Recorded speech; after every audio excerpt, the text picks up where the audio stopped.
Good morning, all. I overslept. Really, I didn't set an alarm, was really what happened. I just didn't set an alarm.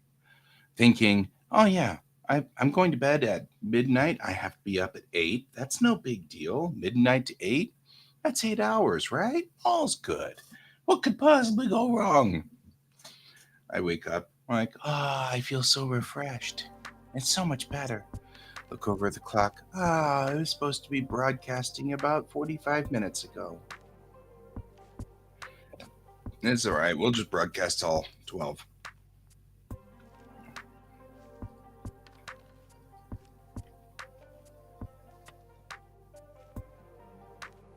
All right.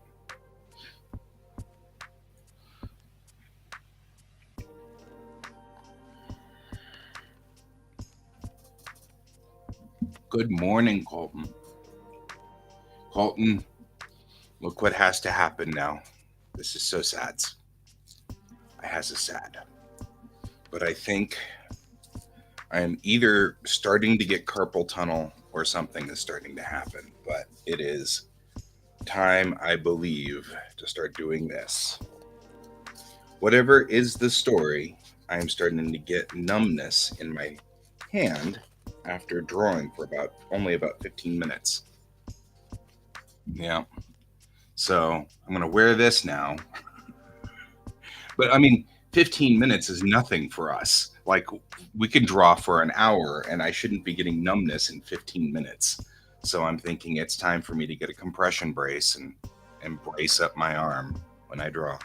But it makes me sad. I don't want to have to be old. I don't want things to start breaking. It's stupid. It's a stupid thing. So, anyway, are you up and at 'em? Are you already working? What's the story? What you doing? What you doing? It sounds like an insult. What you doing? I'm curious. Logging in to see if anybody has responded to me yet.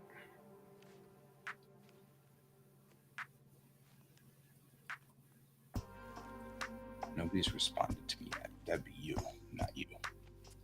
Why do I have a thingy here? I'll just start. What do you want? Playing a new game. What?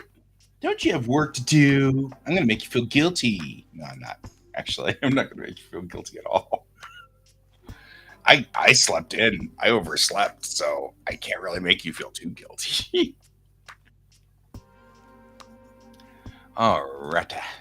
The only problem, I don't like the way that this. I mean, I know it's what's supposed to happen, but it wants to make my wrist do this, and I need this to do the mouse. And so I'm fighting it constantly now to do that. That's kind of irritating, but you know, annoying. But here we go. Here's what we're doing today. Here's what we're doing. This is what we're doing. Let's get into Bellatrix Rising. I am going to.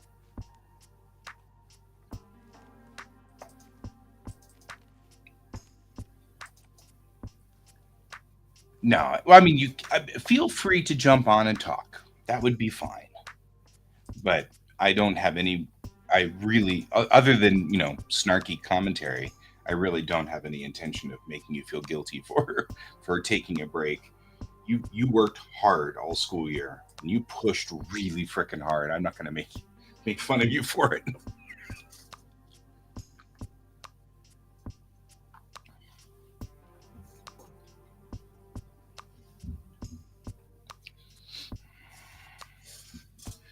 Well, the good news is it doesn't feel weird here. I guess that's probably not a bad thing. Keep me from getting onto Facebook and arguing with people because it's uncomfortable to use the mouse. So maybe that's not a bad thing. Let's loosen it up just a little bit. Maybe here. Maybe there we go. Enjoy the break, man. Enjoy the break. I'm next week. I've got to go see the in-laws. Kingdoms Reborn. No, I have not. Why don't you? Well, you don't have to get on. I was going to say, why don't you get on instead of typing? Because you can't play while you're typing.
And that way we can just chat.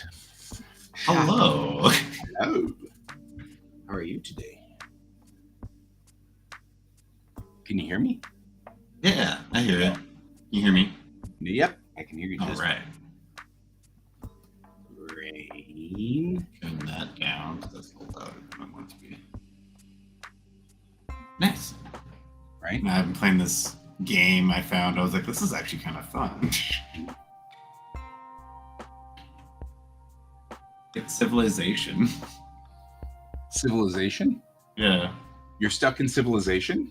No, that's kind of what the game. That's what the game's kind of like. I sort of figured with Kingdoms Reborn. Yeah. Man, I spent probably way too many decades playing Civilization.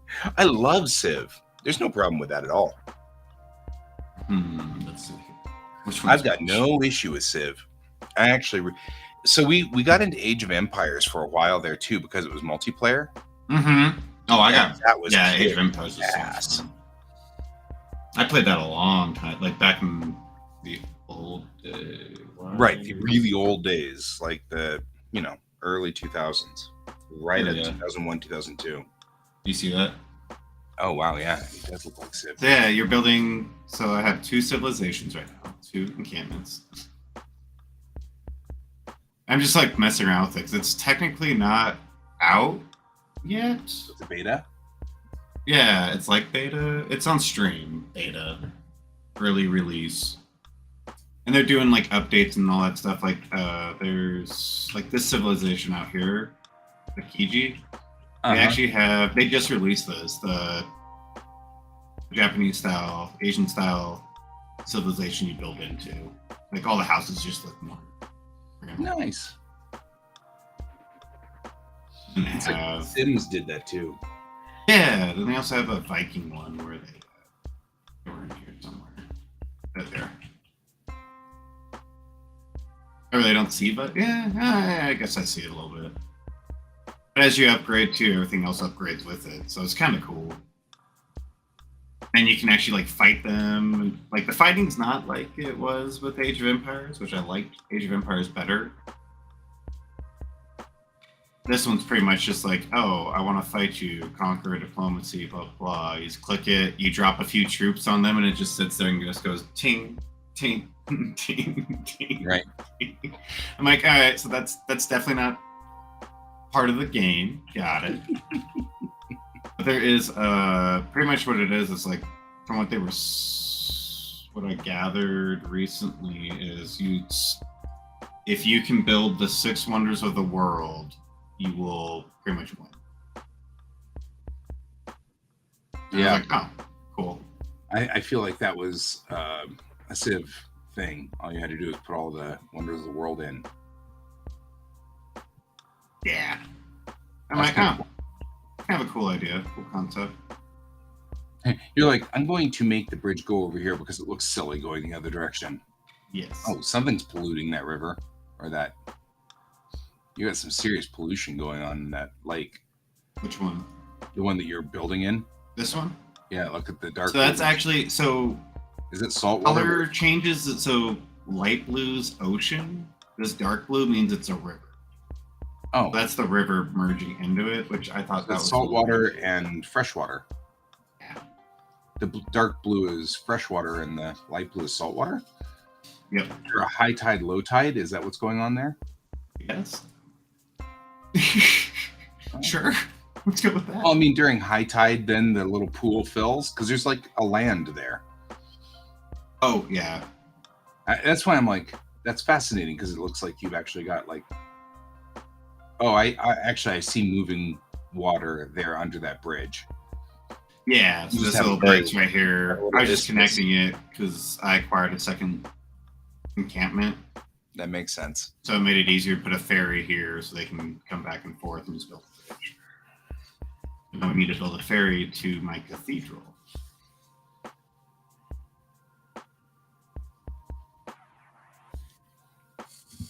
I'll let them do that for a while. Yeah, this is what I've been doing all morning. That's cool. I saw someone play it one day and I was like, I really want to try this game out, and I found it. Oh, what happened? There we go. So yeah, that's what I've been doing for my break. Just learning the things about it. I'm like, oh, how does this work?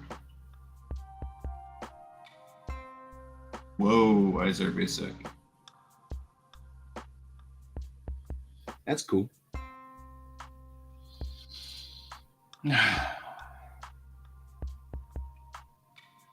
Everybody's getting sick. That's not good.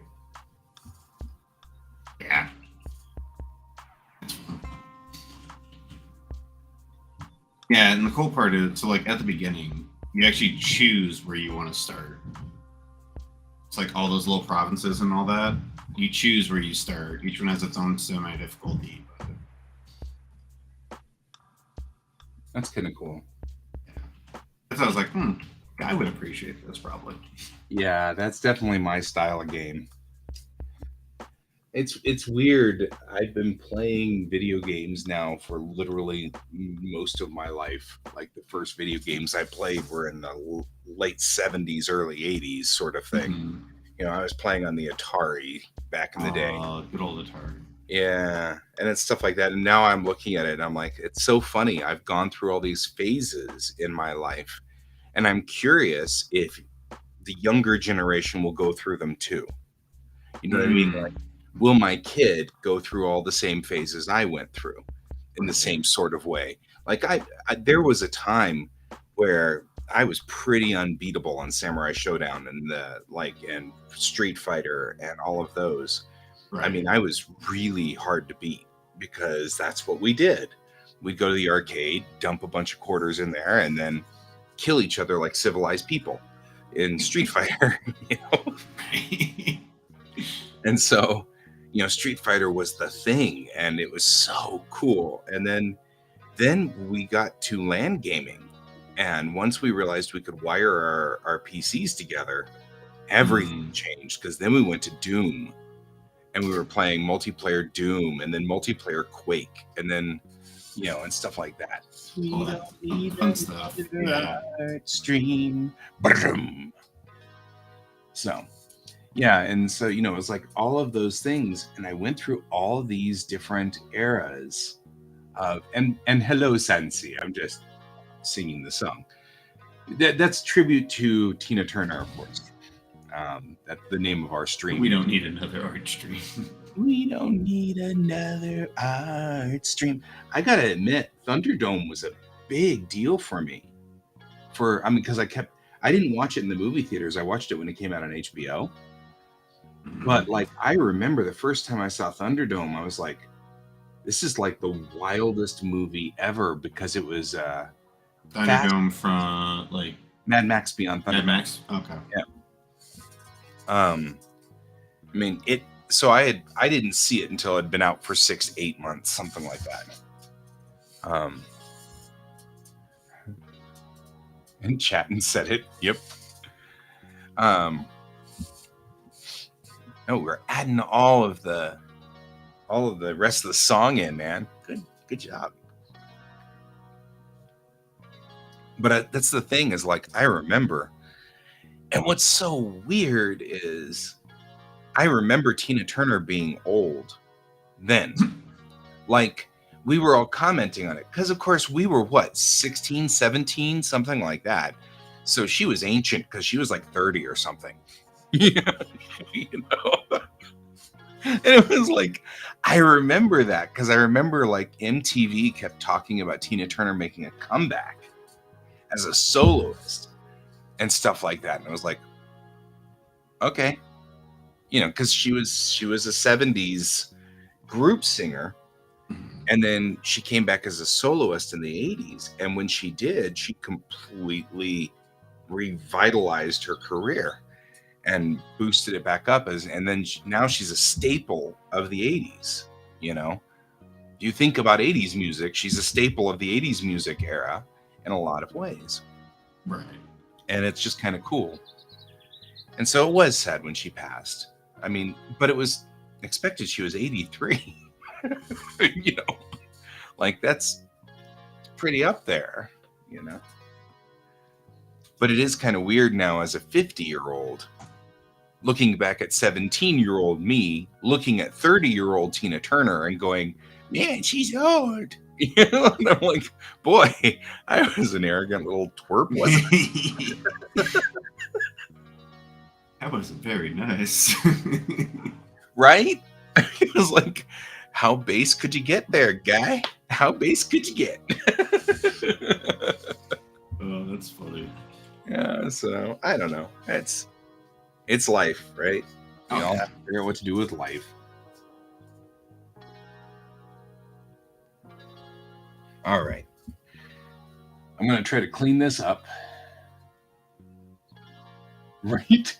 Right? Exactly. As a teenager, we're like, we know this all. We know this. We know everything. It's fine.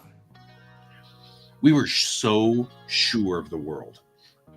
Like, we knew exactly what was happening. And it was so funny. I keep saying this whenever I talk to my friends who are politically charged and are arguing about things. I'm like, you remember that we were all going to get nuked, right? Like every day, Russia was going to launch nuclear weapons at us every day. And you know what? They didn't. Spoiler alert, they didn't. I'm like, I think that's one of the reasons why Gen X is so like, whatever, guys. It's because we grew up literally going to be nuked out of existence. You know what I mean? And so then we get to this era and everybody's like, oh, terrorism. And we're like, yeah, but that's not nukes. It's not nukes. It's like, so we're kind of like, meh. You're not nuking us, so we're good. It's like you can't be really, I don't know, you can't be really like pushed when you grew up with you're going to be nuked at any minute. Not wrong. So true, very true. Yeah. That's why we're like, whatever. We're the whatever generation. We're along for the ride. Yeah. It is kind of funny. Pet. I'm just reading whatever sense he writes, I guess. Oh, that's an emote. Gotcha. Hey, Merrick. So far, so good. We've been reminiscing about Tina Turner. I mean, you know, that's a thing. So, okay. See you later. Thanks for joining us for a minute or two. Appreciate it, Sensi. How you doing, Merrick?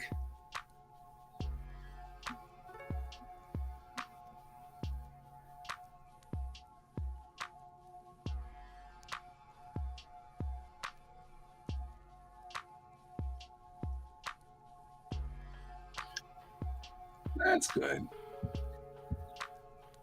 Or actually, in a few minutes, let's chit-chat. So far, so good. Can was on last night working on Volume 5. Colton's taking a break because he just graduated, or not graduated. I He didn't, wish. not yet. I'm jumping ahead of myself. He is done with the school year, or at least this semester. So now he's taking a break and doing things. I'm trying to clean up my layouts because I think I want to try to cut these up and put them into a readable format and then give them to people to read as they are right here. That's what I'm thinking. Well, since he's far away from that, I it's have been doing art. right. Like I went Yeah. yesterday. I got a group together. We went to the Nature Science Museum. Right. Yeah, and did a spot check, location sketching, Museum of Natural History. nature and science. Yeah, I know. Museum of Yeah, Natural History. but yeah, we went So, there and did so a. in 1995 or 96, I can't remember what, a Mhm. Christian group sued the museum because they could not prove that that was actually nature and or natural history. So they had to change it to the Museum of History and Science. So out of protest, I still call it the Museum of Natural History because that's Wow. stupid. That was stupid. Some people. I was so mad. I was like, so I still call it the Museum of Natural History. I'm not. I mean, I grew up in Denver. That's my museum. I went there like as a kid. It's so Right. weird too because the building has changed and evolved so much. The old museum is still in the core section there. Hmm. And back in the old days, you'd walk in the doors that were facing the mountains. Those doors have been closed and sealed up forever. But I remember you walked in and the T Rex that's in the opening area there, we only had the head. The rest of the Yeah. body was gone. Hmm. I don't know where they got the body from for that T Rex, but that T Rex just had the head in a glass case, and it was the first thing you saw. And then they had the Bronchiosaurus right in the middle of the entryway. Mm. So you walked into the dinosaur zone right away. Good morning, Brent. Hey, Brent. Um, that's cool. Brent's Oh, going to join nice. chat with us. But I remember that. And then the rocks and minerals haven't moved. Oh. So the rocks and minerals to the right were to the right. Now they're in the exact same space. That cave, the little cave Hmm. you look into, that has been there since I was a kid. And that specific exhibit has not moved. The rest of the entire thing has moved around it. So when you walked in originally, you'd walk in the doors and there'd be the T Rex head. And then behind it was the dinosaur chamber, which to the back wall was the history of the Earth. And then Hmm. just to your right was a little alcove where it talked about all the rocks and minerals. And you could look into the cave. And it was just to the right. And so Huh. they built onto it so Oh many yeah, I do times. remember that. And it's like, it is 10:21 a.m. Mountain Time in Denver, Colorado. The weather is beautiful. It's 20 degrees Celsius, sunny, and lovely outside. In fact, so lovely. I'll open my door here. I actually, my office is set up so that I can look out here when I'm typing and look at the park and the trees, and there's a breeze, and we've got some very light clouds. Not even very, I mean, just little fluffy cotton balls up in the air, and that's it. Sun is bright. It's a lovely day. It's a beautiful day here in Denver. What about where you are? What's your status? Out where you are. Anyway, the museum was Gates Planetarium had just been. It's late evening. Gotcha. Gates Planetarium had just been built when I was 612 1800 hours. Hmm. 1822. Yeah, cool. So you're in Europe somewhere or Africa, I would assume. So I don't think I've ever asked you where you were, Sansi. I usually do. That's like one of my things. I love talking to the people all around the world. So I love the fact that this just goes worldwide and like you are in a place and you are gonna You are stand in up. a place. You don't have to tell me. It's actually fine. It's a pizza paradise. Oh, you're in Italy. My wife and I want to visit Italy. Italy. Italy's nice. Italy's nice. My Italy. friend wants to move back there. Yeah, I feel kind of now. I'm kind of like, oh, you're not in Italy. Still, Italy's nice. It doesn't change whether Italy. You're not in Italy. Italy is in you. I was born in Italy. Oh, okay. Yeah, when you start talking about things like our museum and all this stuff, and then we're talking to Europeans, and I'm like, man, everybody in Europe actually has museums that are like infinitely cooler than ours. True. Our little US museums are nothing. This is like when Asuka came over here from Japan, and I was like, I was, Asuka is my little adopted kid that I adopted from Japan, who comes over every so often, and the last time she was here, she was 15, and she was so snarky, which was really funny. But like I was driving through Arvada, and I'm like, oh, look, this is the old part of Arvada. It was settled in 1876. And she looked at it and then looked at me and she went, we have trash cans older than that. I was like, I'm burned. Because Japan is ancient. I forgot about that. I forgot she said that. She That's just awesome. burned me. She burned me on that one. It was so freaking funny. I'm glad you enjoy English, Sansi. We enjoy having you on this show. Thank you. Oh, I love, just like everywhere in the world, people are so interesting and the culture is interesting and everything is so fascinating and stuff. It's a stream, a show, whatever. I don't know. I'm from the 80s. Streams are still kind of alien to me. Everything. I'm from the TV generation. I'm in my 30s, and this is still a little weird. I'm not there yet. It doesn't matter. That's the best part about doing these streams is all the people who join, like Hone, who joins in from Thailand, and we've got some user who joins in from Sweden. Oh man, I said it got stuck in Switzerland again. I wanted to see Switzerland and I could not clear it. But he comes in from Sweden. We have a couple of people who come in routinely from I'm losing it. We did have a couple of Russians for a while there. But I think whatever happened to Ghost Hand? Wasn't he like Puerto Ghost Rico? Hand was in Brazil.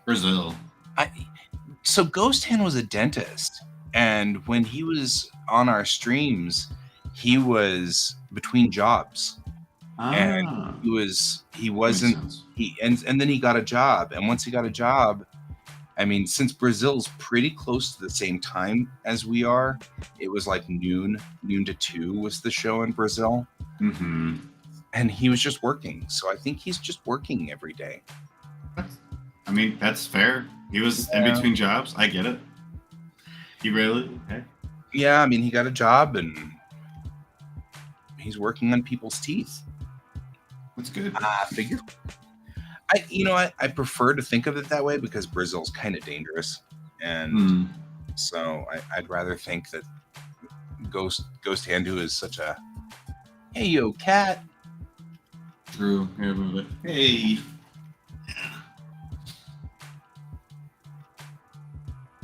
You want to create an alliance to defeat Pornhub? Oh, I could show you what I finished, though. That's true.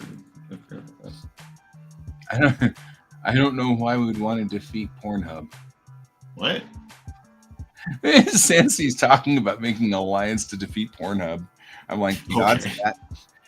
All I can think of is Avenue Q, which is, as soon as somebody says that, I'm like, Avenue Q songs start rolling through my head. Like, internet's for porn. I mean, You're never gonna kill it. You can try. Oh, that's beautiful. yeah, there's the final. Brent's joining in. Cat's awake and moving. Hey, Brent. Hey guys. I'm Hey, gonna what's up? put you on you and me on mini so that we can look at Colton's art. That's fine. Here we go. Look at that. Hey, Brent from. There you go. Now you can see the whole thing. That's gorgeous. Look at that. That is pretty. I remember you starting that. Yep. And I remember the start on that one, the sketch. Oh, you've been working, says Cat. I'm like, nah, Cat's been asleep. I'm just saying. No, I know Cat's not been asleep. I know better.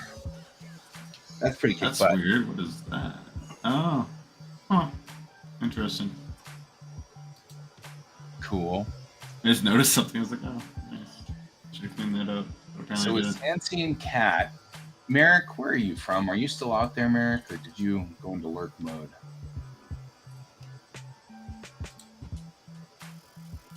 I haven't seen a post from you in about 10 minutes or so. Oh, you're on the Eastern. So you and Cat are in the roughly the same zone, the Eastern time zone. Cool. Every so often I'm trying to get the shows where we're connected in 3 points.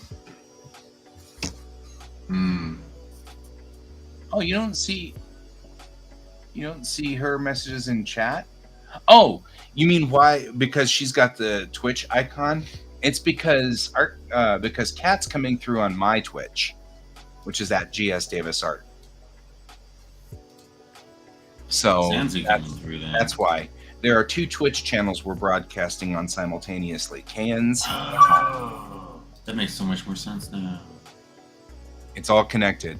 I never made that connection. Restreamer that we use is connected now to 2 YouTube channels, Cans and mine. We're broadcasting on 2 Facebook channels. My personal one, 3 Facebook channels, because it's that one. And then the GS Davis art page and the Quasar Art Collective page. But it seems like it doesn't quite ever make it to the Quasar Art Collective page. I don't know why. 2 Twitch channels, and then on my Twitter right now, and we're broadcasting to Cans Picardo. So this is a Restreamer, and it's streaming on multiple channels all at once. At this time. What is that? I don't know. Oh, I know it well. If it's a beepy noise, the odds are really good it's Brent. Oh, the chiming noise? Yeah, okay. That is probably me. It's fine. I'm just like, I hear it. What is it? What are you doing? Are you beeping people? No, I'm trying to fix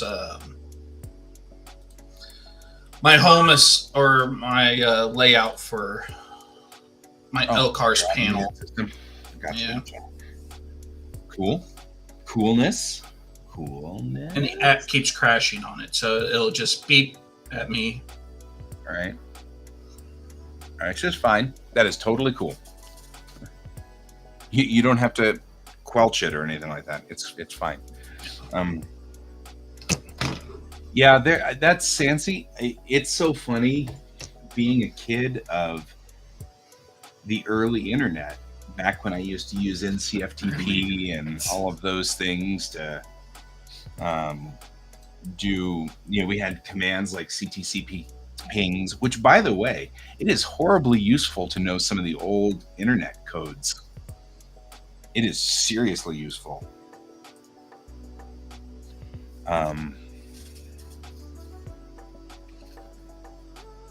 Because you can still do stuff. Oh, they're still bringing resources.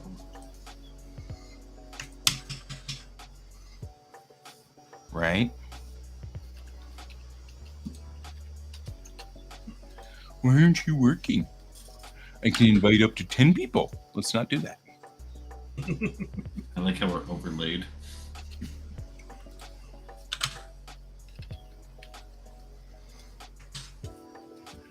Like, I can still ping CNN. Oh, I've got actually a pretty good time going in and out. Man, remember those days when I had a ton lost? Packets go. The 3 most popular OSs. Well, sadly, this is one of them. Windows. Good old Windows. But Windows is based on DOS, and DOS is still underneath Windows, which is why I can still do all of these commands. I wonder if Telnet still works.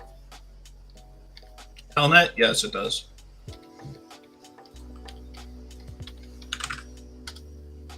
Nope, it doesn't work straight out.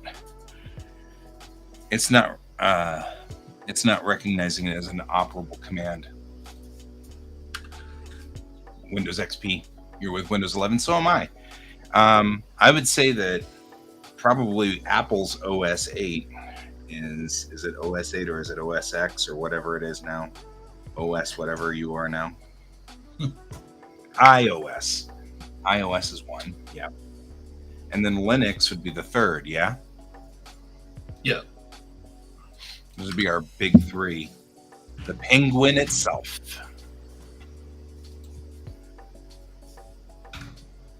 Let's see, NCFTP. I don't even know if that command would be recognized. No, it's not. Dang it. I always wonder what kind of things that are out there. I can still see TCP ping. I can see that.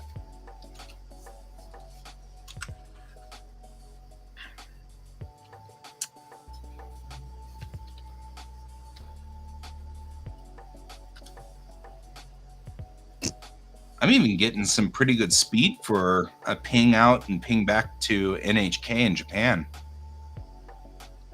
That's not bad at all. I mean, it's only 1 millisecond lagged from, say, CNN in Atlanta. That's not bad. Round trip time's great.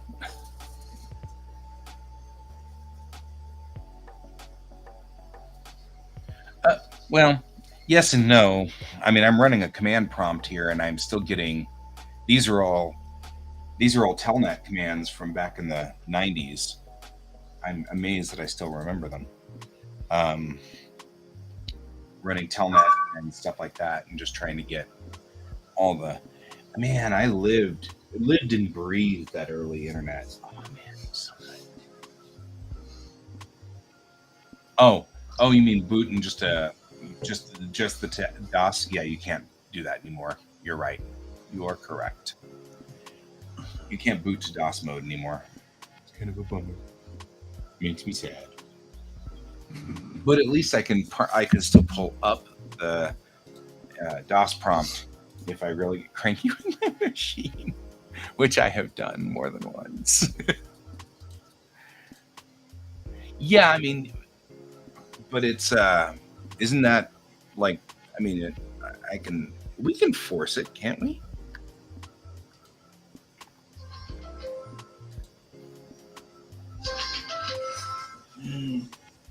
Sorry. Give me 1 second. All right.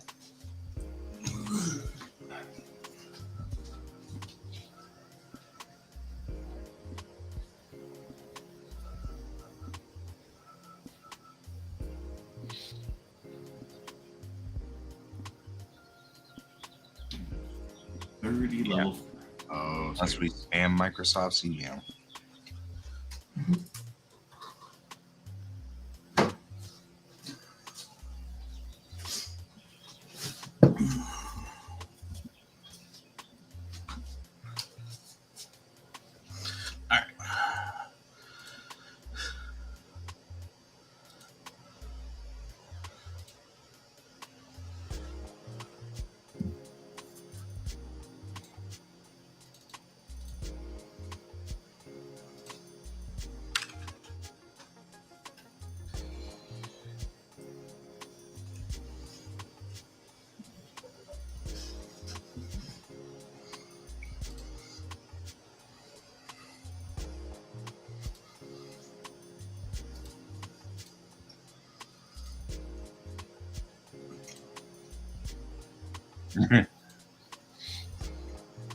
One of the reasons why DOS is so easy to corrupt or whatever is because the operating system at its core, the kernel, is still very easy to access it. Because it is based on DOS still. And so, one of the reasons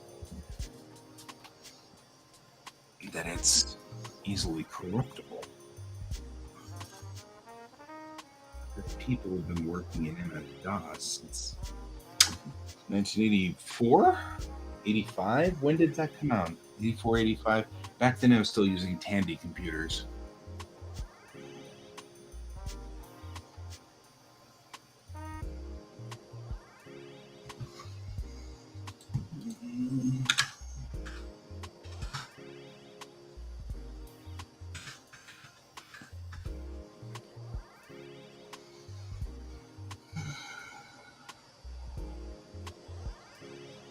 $1981 was the initial release date. Thank you.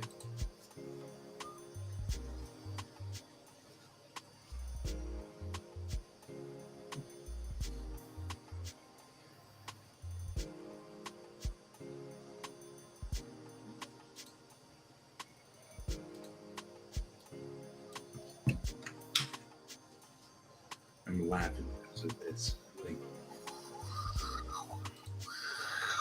the cat's all of a sudden getting blown all the way back. What's going on? What's happening?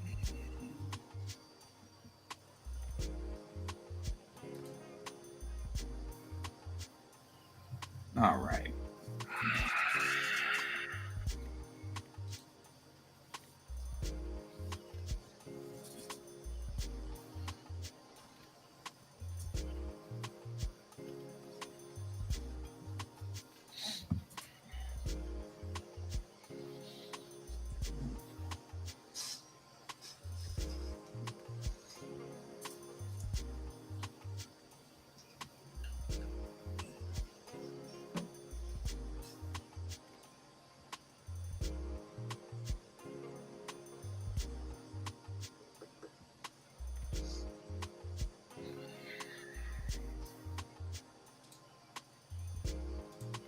Hey, guy. Yar. Here. Wait, First. I'm printing something here. No. Epoxy pour. Oh, I was like, is that a mat? That looks like a mirror. Yeah. My first time trying an epoxy pour. Oh, yeah. Oh, and that you mean that item itself is an epoxy pour? Yeah. Kick I just ass. pulled it out of. That mold. Yep. So. So, Colton, have you heard the theory here? What Brent wants to do is take one of my cells and do an epoxy pour around it, encasing it in epoxy. What kind of cell? Oh, your cells from your cell Yeah, the plant. cells that I make. Yeah. Oh yeah. Wouldn't that That'd be be cool? cool. But you could then just sit it on the frickin' table and it would just sit. Yep. It wouldn't need to have its own little protective sleeve anymore. It'd just sit there and be awesome. And it'd be like, Just do its thing. That would Well- be cool. what we need to do is when you make the epoxy pour, make little feet so that it can sit 90 degrees vertical. You know. Well, what I was going to do is I was going to do more than. So if you look at this one, let me pull my camera back up. All right. So the thickness of this is probably about. That's about perfect for a cell. Well, I was thinking is actually go about half that depth Okay. between layers. So it'll be 8.5 by 11. Yeah. Well, I need to possibly manually build the mold myself. Where is it? I need to take measurements. sure. Okay. Keep We'll pointing see my you desk. later, Stancy. Sorry. I was actually reading what you were saying. That was fascinating.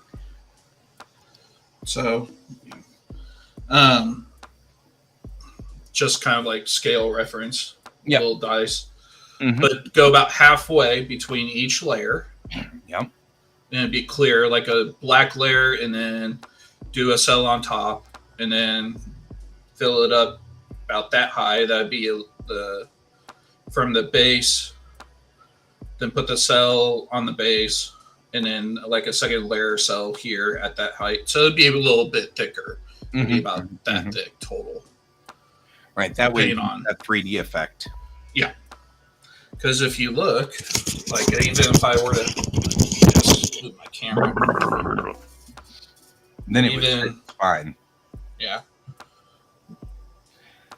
and that's just pretty fine on its own like that. Yeah, it doesn't. You're right. It doesn't need like a. It doesn't need really anything. You're right. Yeah, but I was thinking something a little bit thicker because gives it a little bit more of that 3D effect. Look. I agree. So, I agree. yeah, I just peeled that out like less than a minute ago. Yeah. No, that's awesome. We'll have to do this. Mm-hmm. All right. We'll put all three of us at equal. Actually, what I will probably do is actually, if you guys don't mind, I'll put myself as the big one until That's you fine. do something. I mean, you're working. Yeah, I'm like, well, Brent's working too, but I don't know how much of Brent's internal system he wants to share with everybody. It's legitimately a website that anyone can go to, but to log in, it's a bunch of work. So I'm not worried.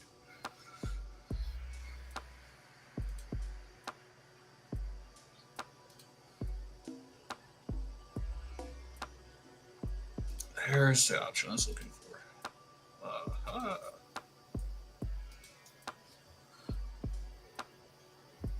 Oh, I think I'm going to take this and move it.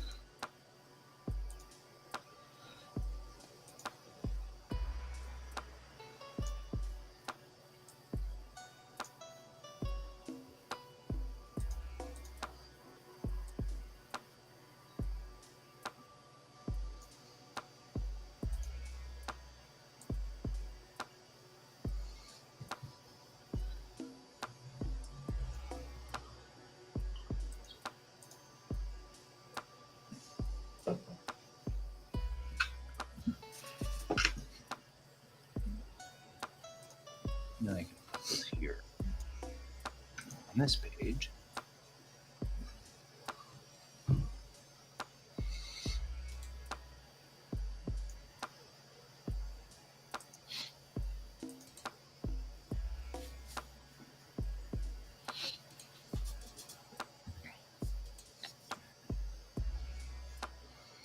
And this will make for a lot clearer.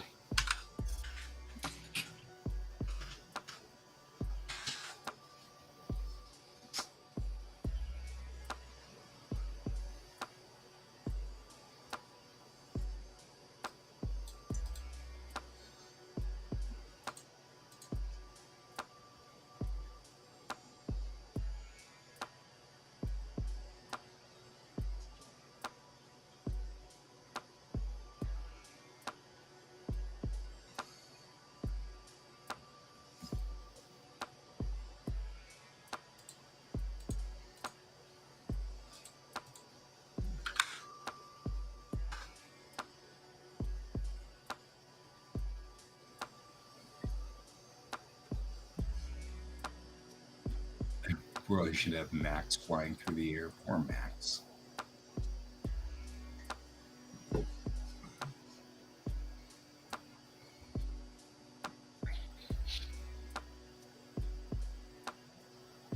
There we go.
Oh, you just discovered the door was open. I was like, but there's no birds. Where are the birds? I wanted birds. Disappointed, the cat leaves. Open.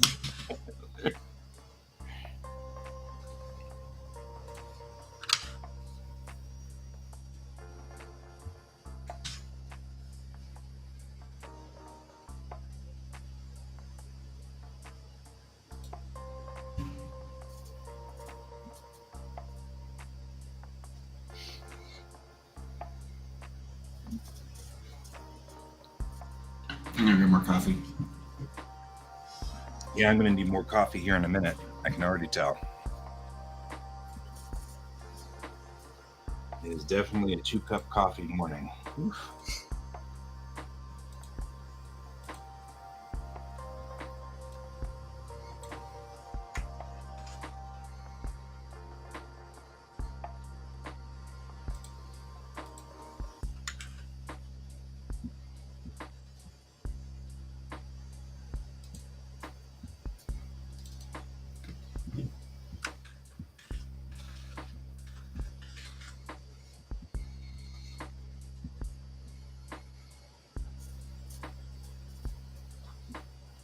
Dang it.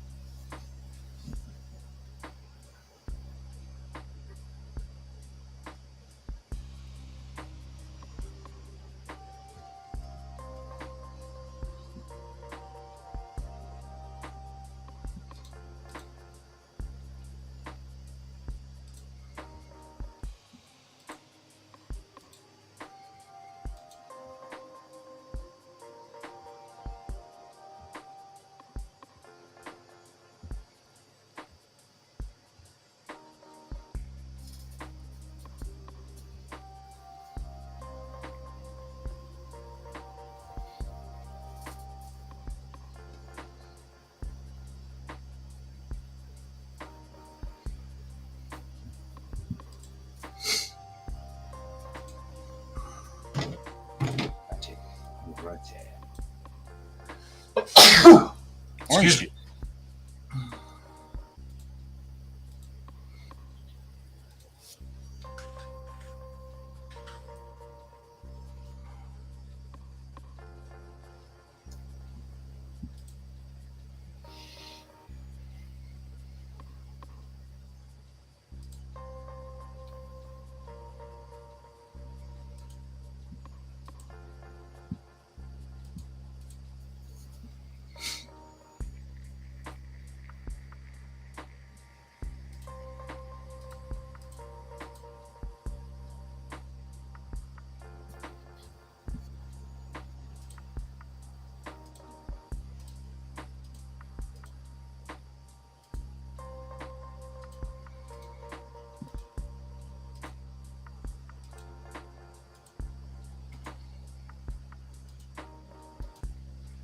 So I have now made it so I have to now model a battleship. I wanted to do it anyway, but boy, I get to model a battleship. You just found the excuse to do it. I just found an excuse to model a battleship. When I go to Portland, I've got an awful lot of time on my hands. So I'm taking with me instructions of what needs to be built. The Polaris needs to be built. A battleship needs to be built. We've got a couple of sets that need to be built so that when I come back, I can jump right back into this. And then hopefully actually start making pages right away. Because June's going to be a mess. I'm working a lot and there's going to be a lot of missing day shows and stuff like that because I'm just working. I'll be at work. And the night shows, I mean, depending on how tired I am, I might cut the night shows short. I don't know. I can get up at 8 and still, I mean, with my work, I can still get up at 8 or 7:30, I guess, and just, jump in the shower real quick and jump out the door. But yeah, So not we'll be down to about 2 hours of work every day, which is a little low.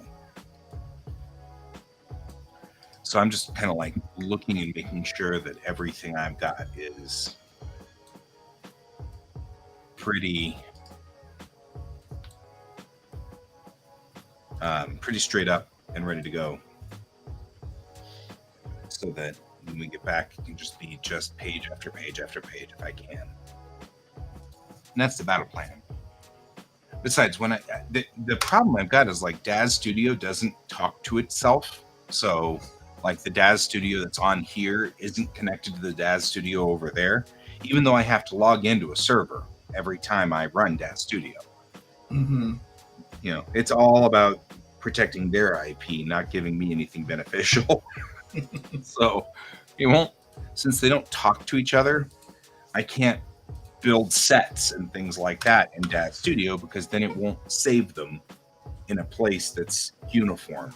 You know, it gets all confused about where things are and everything like that, and then you try to load it over here, and no, I can't do that. You got to find everything. You know.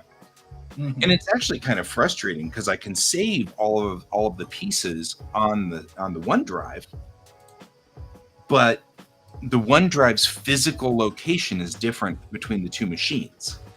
So though it's in, you know, / OneDrive / Bellatrix Rising / textures, on this machine that's Kittywake / OneDrive / and on the Surface that's Surface / OneDrive /. And so because it's two different, and this is back to what Sansa and I were talking about, which is the bizarre ridiculousness of everything being built on DOS. You know, it has to have a physical location, and of course, Daz Studio just completely melts down trying to guess what to do with those two. It's like, nope, you're on a different machine. So this thing's calling for textures that are in this weird OneDrive place that we've never heard of before. Really? But the hope is, once I'm done with all of this, I'll be able to have all the pieces and assets ready, which is what I was doing up here in the corner here. Because I don't actually need cap fighters anymore. So you don't need fighter aircraft anymore. No, I don't need the fighters. Not for this episode. I'll need fighters, but just not for this episode. Only building things that we need.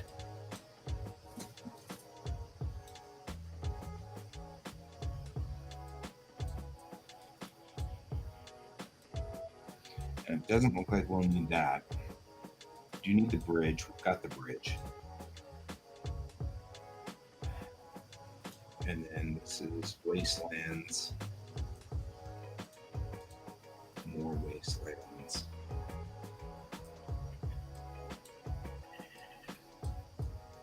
I need now this room, which is that forward observation room. So we'll delete. Yeah, we don't need engineering anymore either. Nothing takes place in engineering. Okay, I'm back. Welcome back. Welcome back to the stage of history.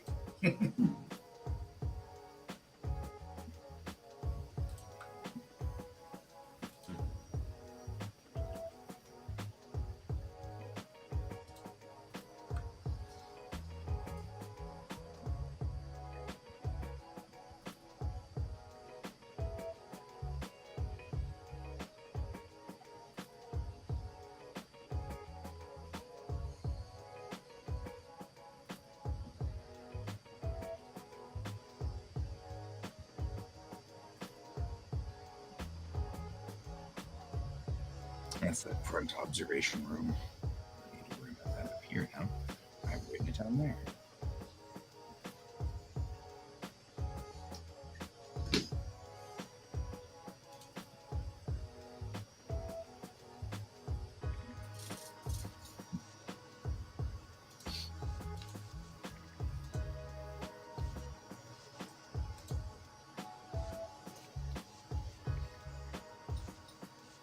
of those construction method anymore either.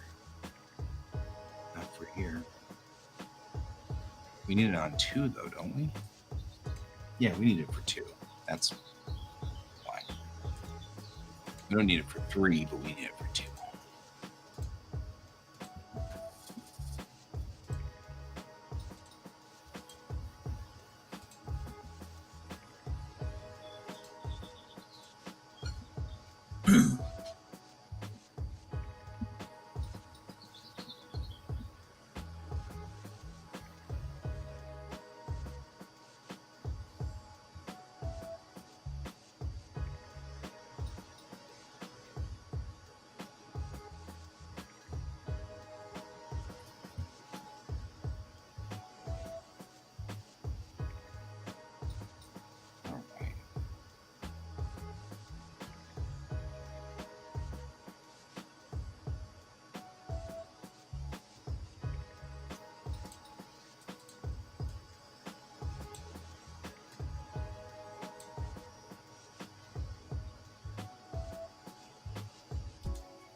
All right.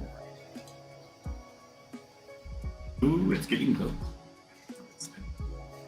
Do what? My cathedral. Oh yeah, you have a cathedral now. I mean, it's one of the wonders of the world.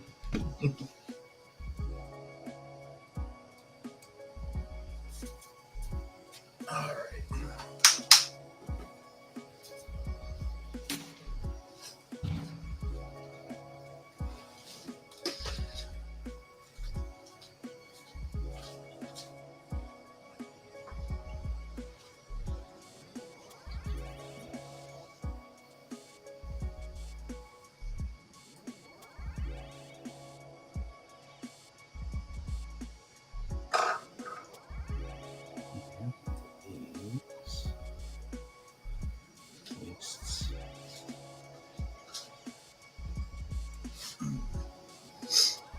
King's office. That's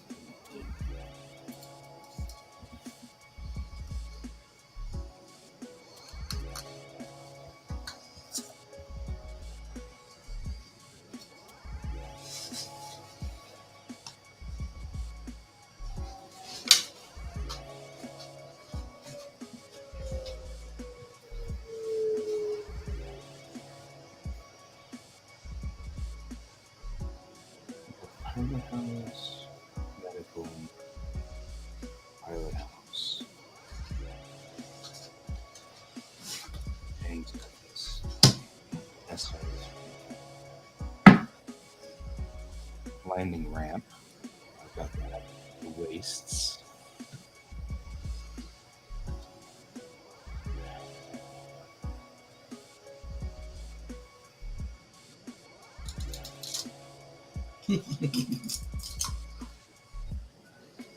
Oddly satisfying. What's satisfying? So I'm cleaning up the epoxy from that pour I did Uh-huh. because I already have my next idea of what I'm doing, and it just peels right out of the little cups. Oh yeah. Nice. So it's like, oh, that's oddly satisfying. Right. That's a ooh, what a nice feel. Mm-hmm.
I'll be back here in a moment. Okay.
I had 21 people just die of old age.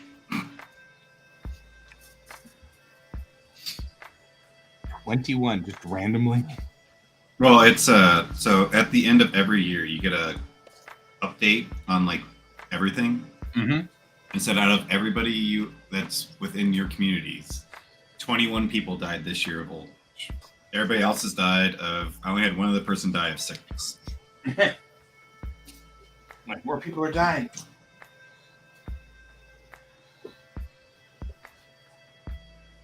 Which, when you calculate it, that's a good thing. Yeah, actually. People are just dying of old age and not sickness or other. Yeah. You want more people dying of old age.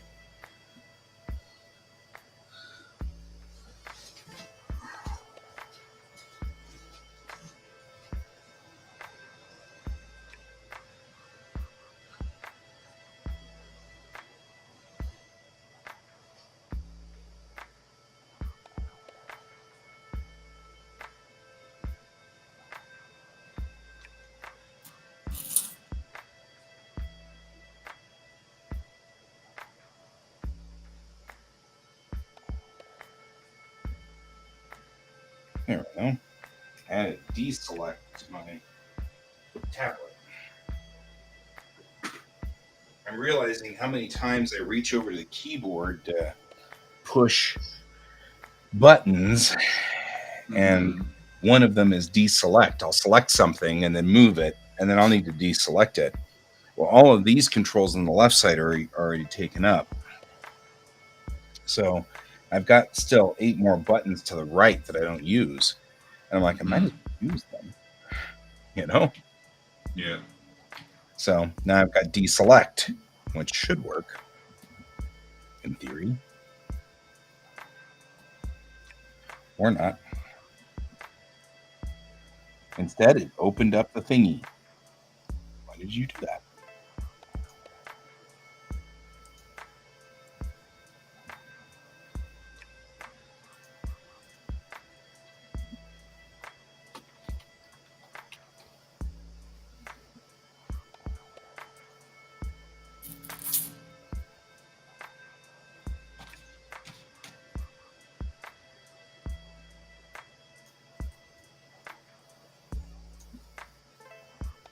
Okay, that's irritating. I have reset the shortcut key to be deselect, but it's still doing the same thing it was doing, which is opening up my application shortcut keys. Well, I think I need to hit OK. That's why. You hit save. Configuration. Yeah, that's it. Nope. Go away. Nope. What's the point of being able to customize the scene, the keys, if I can't customize the keys? That's funny.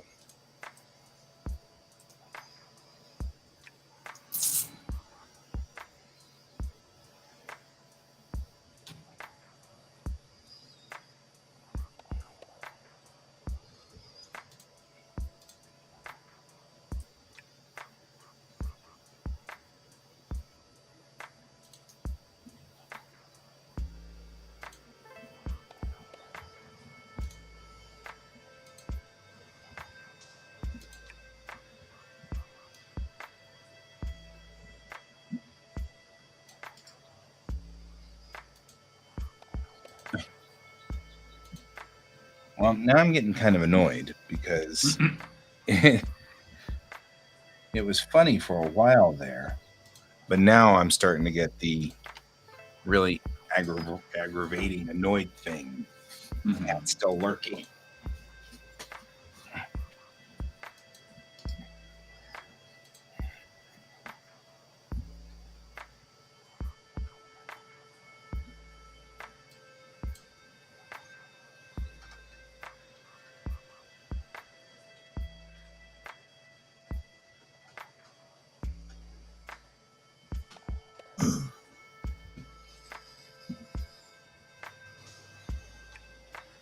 That's more like what I want.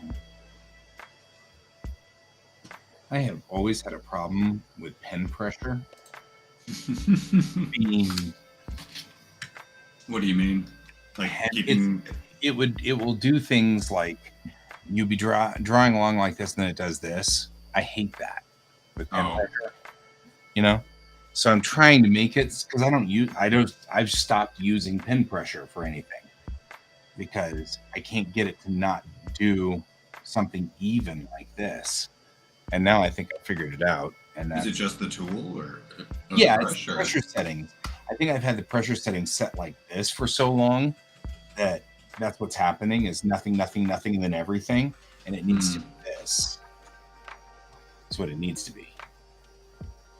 More like that. Because then I get a more even pen pressure.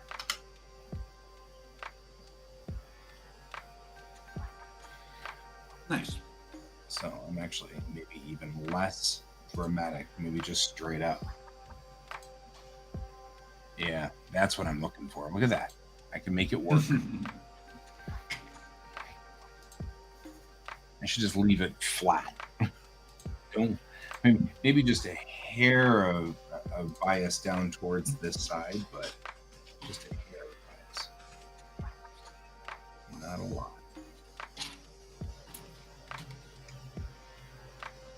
Yeah, that's much nicer. Yeah, because it was getting so frustrating. I just stopped using that. I would just draw really lightly all the time and then go back in and redraw on these to make these thicker. You know, like that. And it was like all I'm doing is just being a pain. It's like that's useless. All right.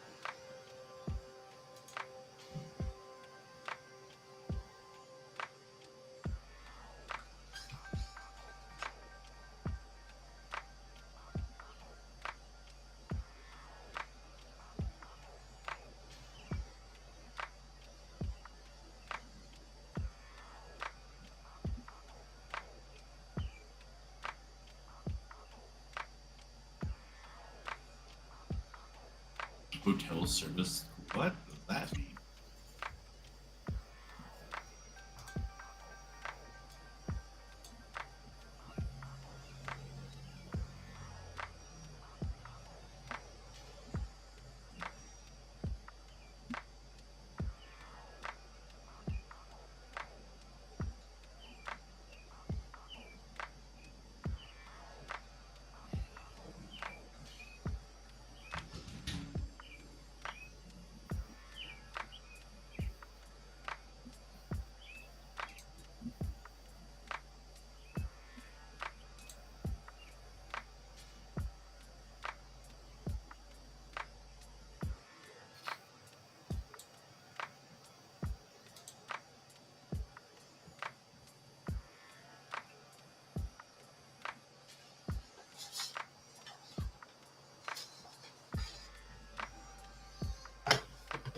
Okay.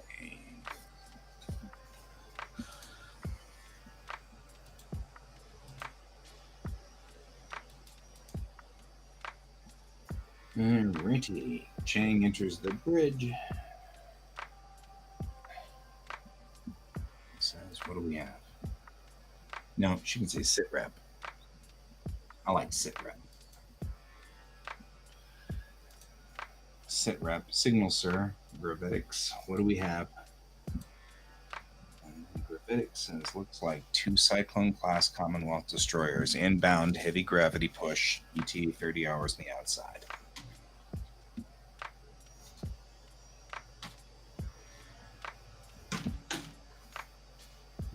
755 light years is a long way. That probably should be on the next page.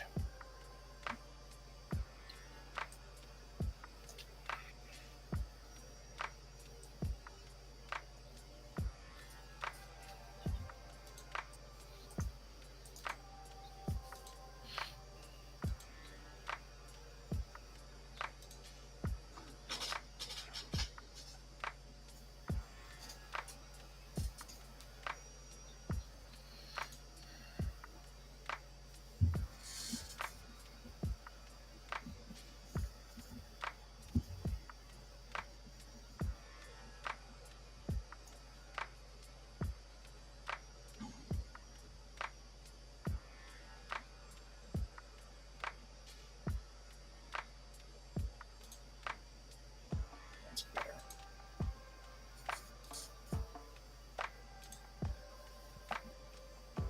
What do we have? Maybe what do you see? Like better.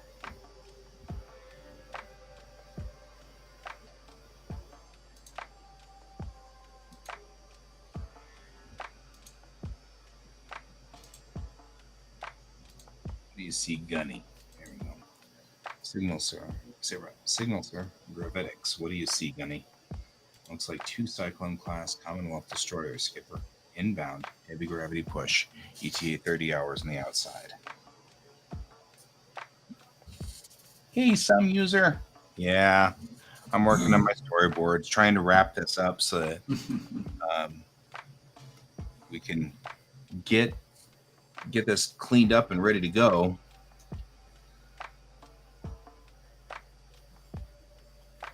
Before I head out. I'm going to go see family on Wednesday, and I'll be gone for a week. And so during that week, I want to be able to put together all of the 3D assets so that whenever I come back, I can start writing this or start actually putting pages together on this. Because if so, we can do issue 2 and 3 at the same time. Because there's a lot of scenes that are all on the bridge, and there's a lot of scenes that are in the observation room, and this isn't observations in captain's quarters.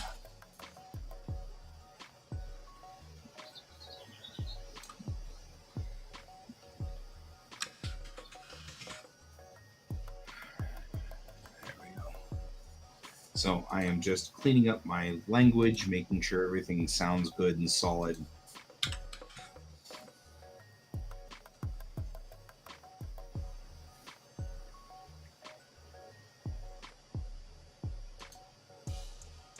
This feels like a time where she would say, wasn't looking for trouble, but it does seem to find me, you know.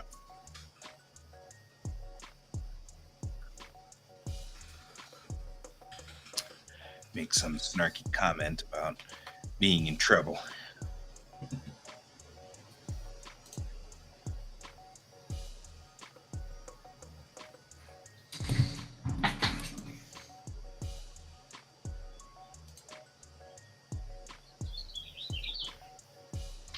I hear birds. Don't do it.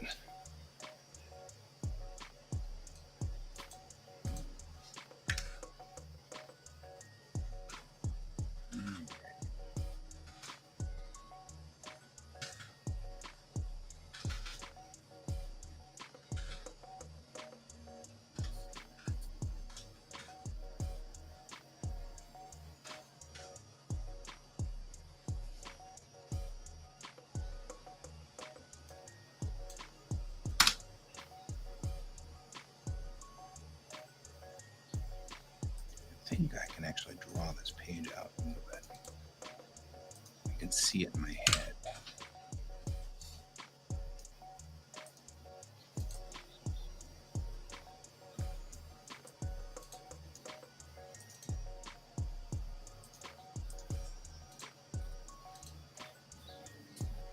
Oh, you didn't do it.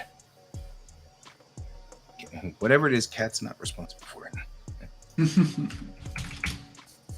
Well, we obviously can't take the E. That was not my fault.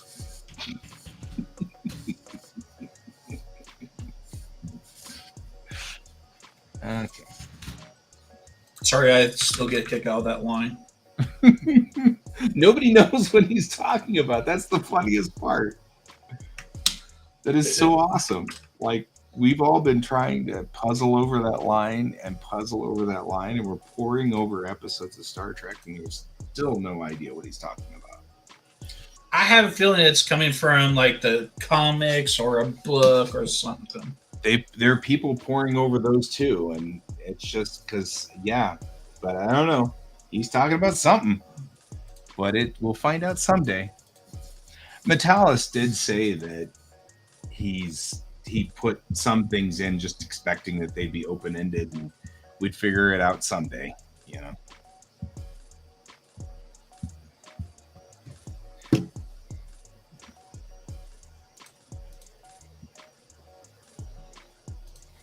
But yeah, when he said that line, I had to chuckle about it so much. Well, obviously can't take the E. Everybody looks at him. That was not my fault. Well, I mean, if you think about it, technically he's kind of responsible for the Defiant getting trashed in First Contact. He was at the helm, or he was at the con. Mm-hmm. So, oh, good. That's good, healthy things to do. Some use. Good for your soul.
I don't anymore.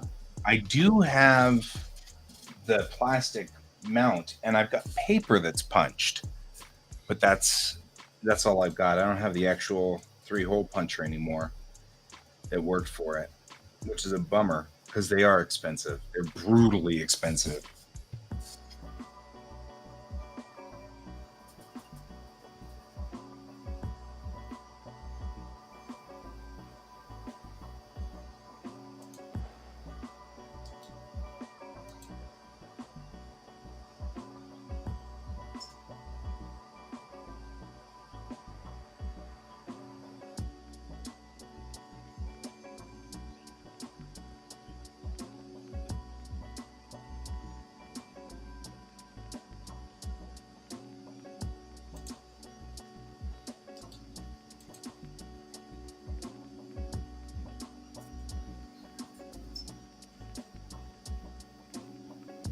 Yeah, I used to in the 90s. No, they weren't expensive in the 90s, but that was the 90s. That was a long damn ago.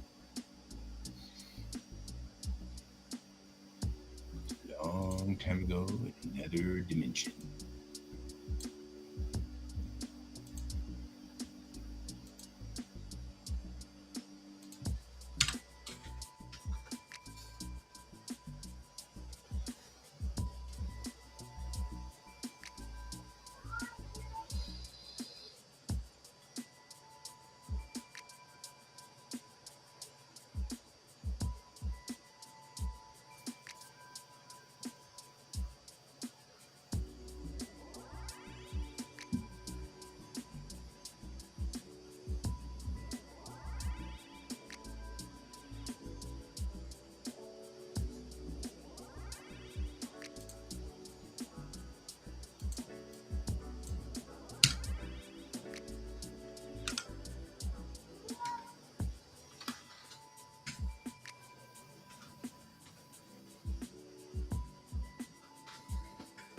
They're expensive now, some user, because it's it's a niche item. Nobody uses them anymore.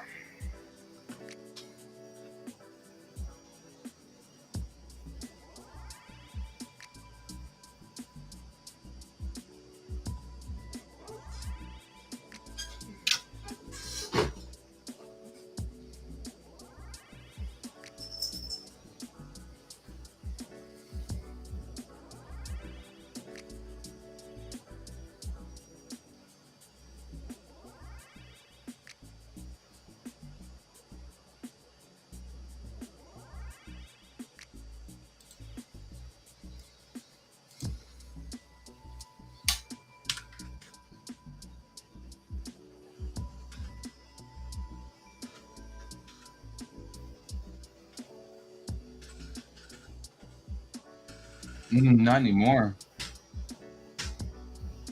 Might as well use these. These tablets work just as well.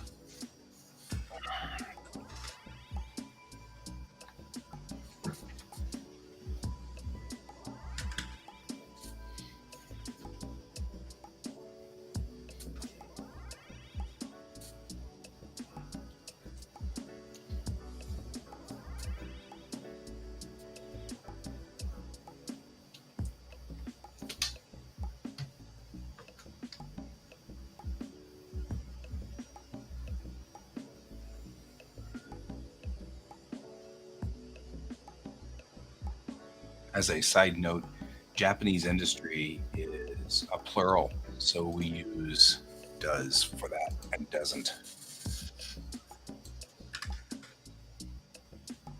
Well, maybe. I mean, it's not like it's a everybody is, but this is no matter what.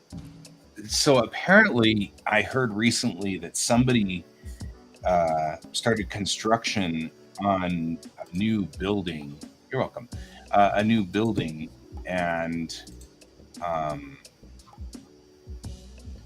they dug up the dirt and found like a whole bunch of Dragon Ball cells that somebody had just literally dumped in this lot, this empty lot, and then buried because they can't throw the cells away. Um, and so there's a lot of trash, and right. And this was while I was there, and I was like, well, damn, I would have gone down there and done that, picked those up, you know. So um no, this was just after I came back, so I would say probably 2011, 2012, something like that. They're having, yeah, oh yeah, most people think that the cells are not valuable. um they don't believe, especially, so we had sort of a cross situation that happened where by the time Japan started to really figure out what the value was for what they were doing, they were switching to digital. So it sort of crossed in the night, and it makes the cells even more interesting because they are, a lot of them were thrown away. The cells that I have were thrown away. Somebody had thrown them out in the trash can. A buddy of mine was working for ArtMic and got a whole bunch of cells from them, but they were going to toss them out. So he got them from the bins before they threw them away. But they, when he walked in, he was like, "Hey, can I have those?" And they're like, "Yeah, sure, whatever." Whatevs. And so all the cells that I have are all like that. They've all got the same situation going for them, which is they were all being thrown out, and then people were just picking them up. Like my background that I've got over there from 80 police files from Bubblegum Crisis, it was in the trash and they were going to throw it away.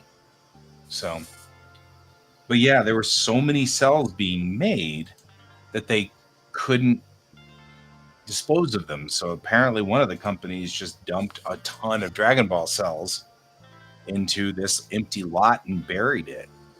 And so they didn't find them until later when they were digging up the lot to put in new construction.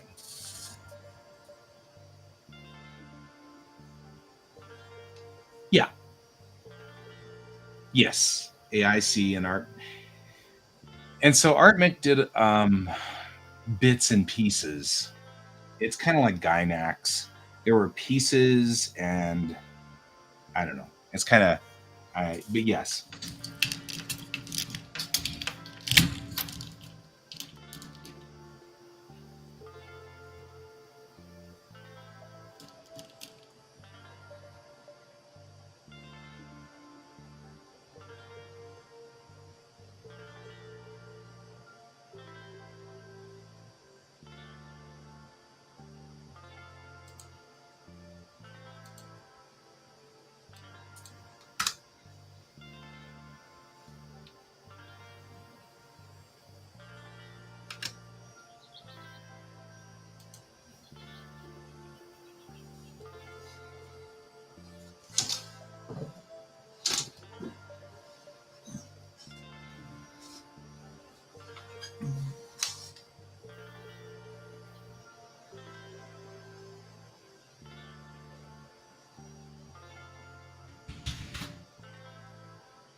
Oh, no, actually, I kept writing. I want to remember to put all these things in here. You didn't cut me off. But yeah, that's the thing. So ArtMic, anyway, by the time they realized the value in the cells, they were moving over to digital. And frankly, digital is so much better. Even for me doing comics, we used to do all of these things where I would draw the pages on 11 by 17. I'd scan them in on my 11 by 17 scanner, and then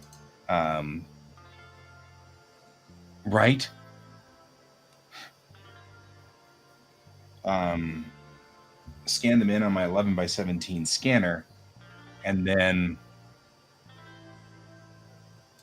it would have, and then I do, all the work on it. Like what I would do is I would draw the blue lines on a piece of, I just draw pencils. I'd pencil in the pencils in pencil on an 11 by 17 board.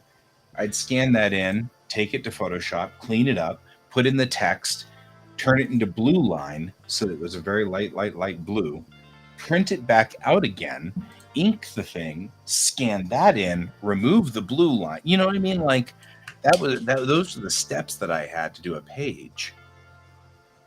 And it's like, it was super slow. Now I just do it here and it's so much faster,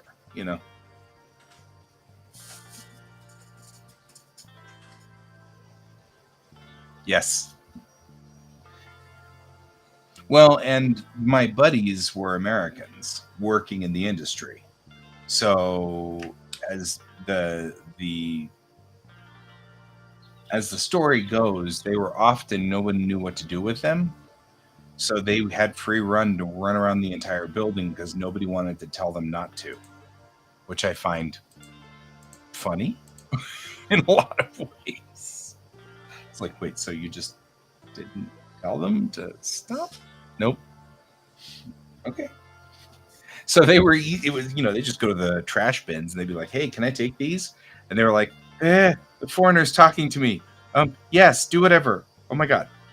And so they just let them go. It was particularly funny. I got a kick out of that. So my entire family is still asleep. Like everybody's still out. Maya was out dancing until almost 2. And the kiddo stayed up until 2. I know when she got in, the kiddo came out of his room to greet her at the door. So that was almost 2 a.m. And I don't know how much longer he stayed up to read, but whatever. But he's still out. And she's still out. My alarm didn't go off, so I said it wrong. I woke up and I'm like, I feel great. Oh crap, I'm an hour late to start the show. I was like running in here. Still feel good, but definitely not what I was wanting. Right? So anyway, it's funny that they're still.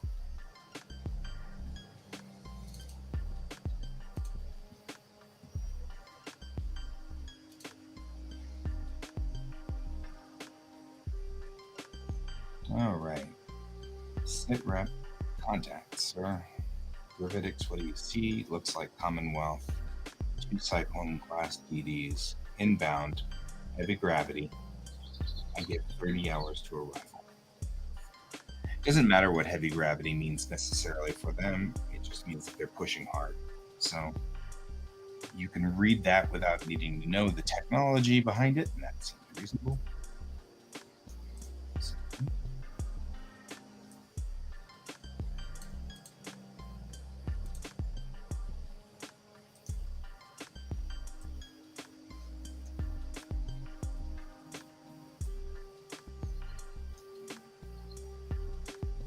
And I think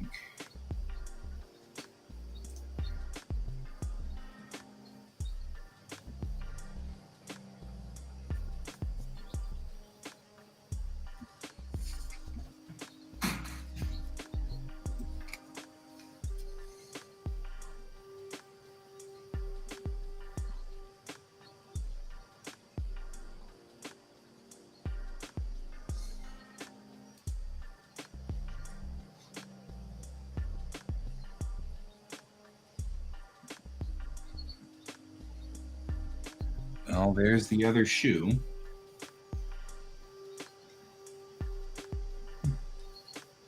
That seems to fit.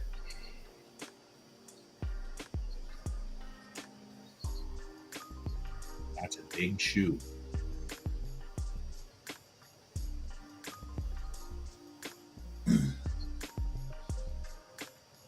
Big. Lots of guns.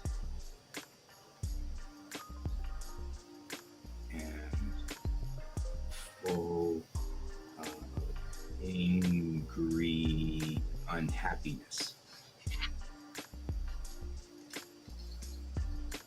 Because then it says things like this.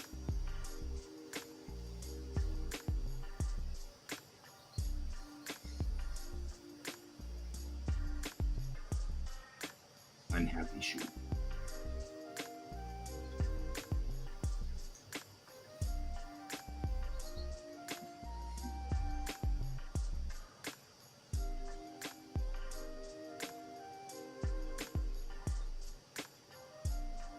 Oh, more stuff about Nintendo doing. In other words, they're just trying to get the hackers out of there.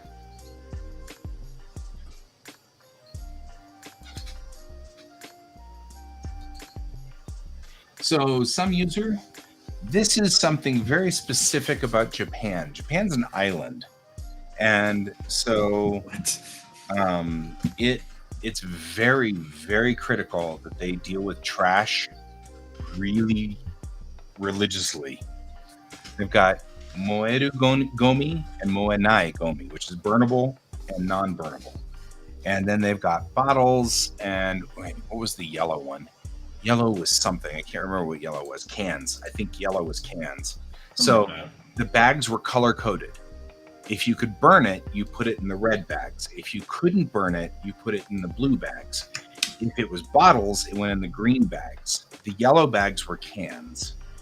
And if you screwed it up, they would put it on your doorstep to make you fix it. Yes, that's why they also do cremation, is because there's no space. They don't have the ability to just have a big, huge landfill and throw trash. So they are super strict about this. Well, cellophane is not burnable, generally speaking. It just gums up everything. If you try to burn cellophane, it turns into a black sludge that ultimately covers and coats all of the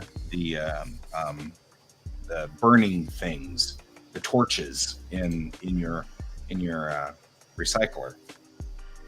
So, and it puts noxious fumes up into the air. So it's not burnable. It's going to be a blue bag thing. You have to put it in the blue bag, right?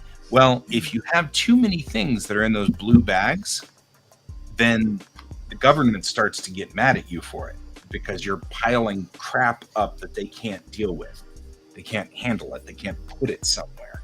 So they get really angry with you at some point. And these companies are generating tons of this cellophane, which is one of the reasons they outsourced to Korea in the beginning, was because Korea could throw away the cells and the paints. The paints are also super noxious, right? Well, unlike Disney, you can't just wash those off and throw that paint into the water system. It can't go because the paint was very in the 70s and the 80s. The paint was very lead based and had horrible things in it, chemicals and crap like that. And so they can't wash those cells off because that put the paint into the water system. So they couldn't wash them. They couldn't throw them away.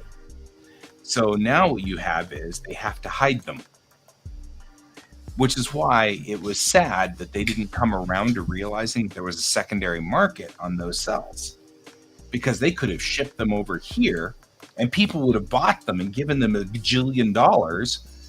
But the higher ups in the companies didn't realize the higher ups did not believe that we were a secondary market until literally the late 90s, almost right at 2000 or 2001. That's when they started to realize we had a secondary market in the United States and all over the world. And so by that time, they were switching to digital. So some of those late cells still made it out. And people would collect the pretty cells and put them in their houses or whatever.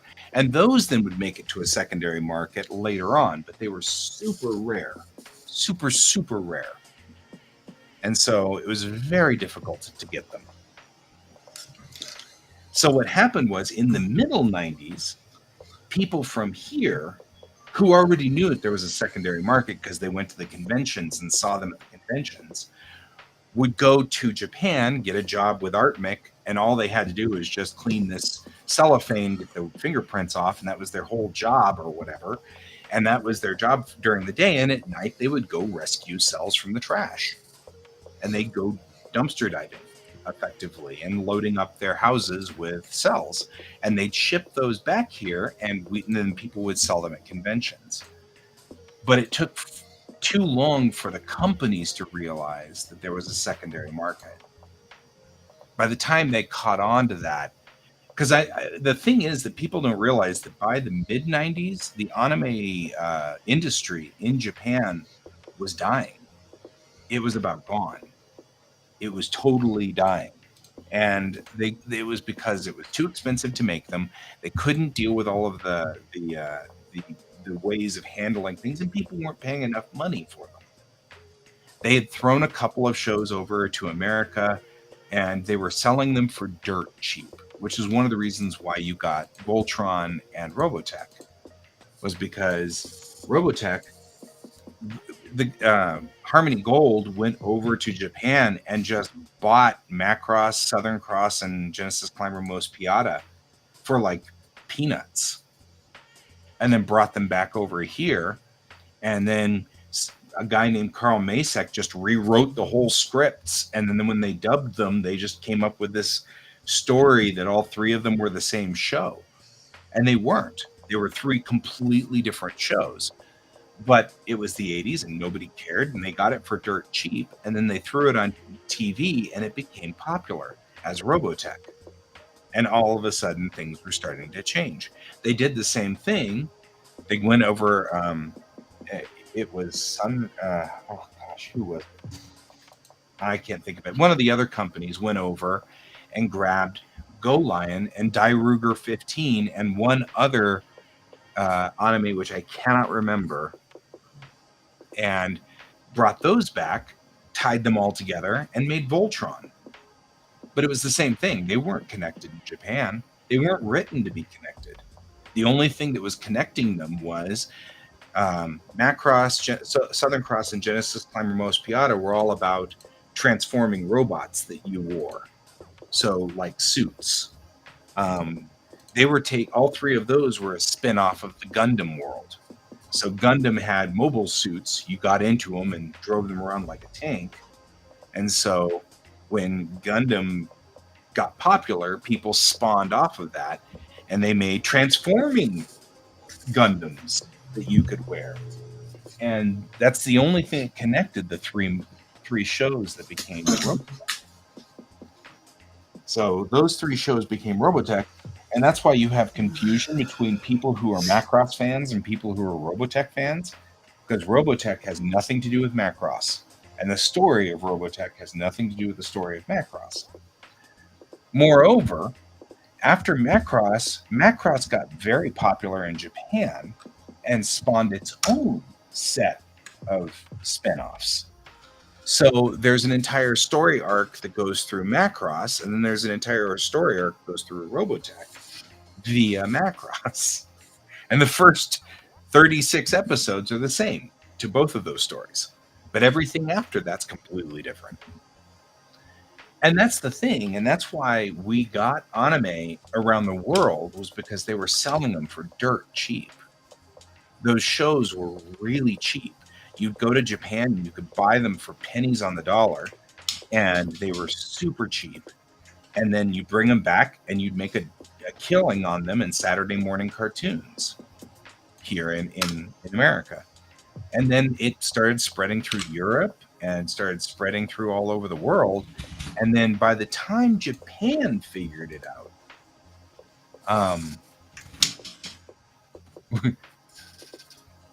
well, you're welcome. I'm totally like old school anime. So old school. By the time Japan figured it out, the problem with Japan, and it's kind of a cultural thing, you end up with, there's a lot of reverence for old people. The people who are old are wise. Therefore, you must listen to the old people.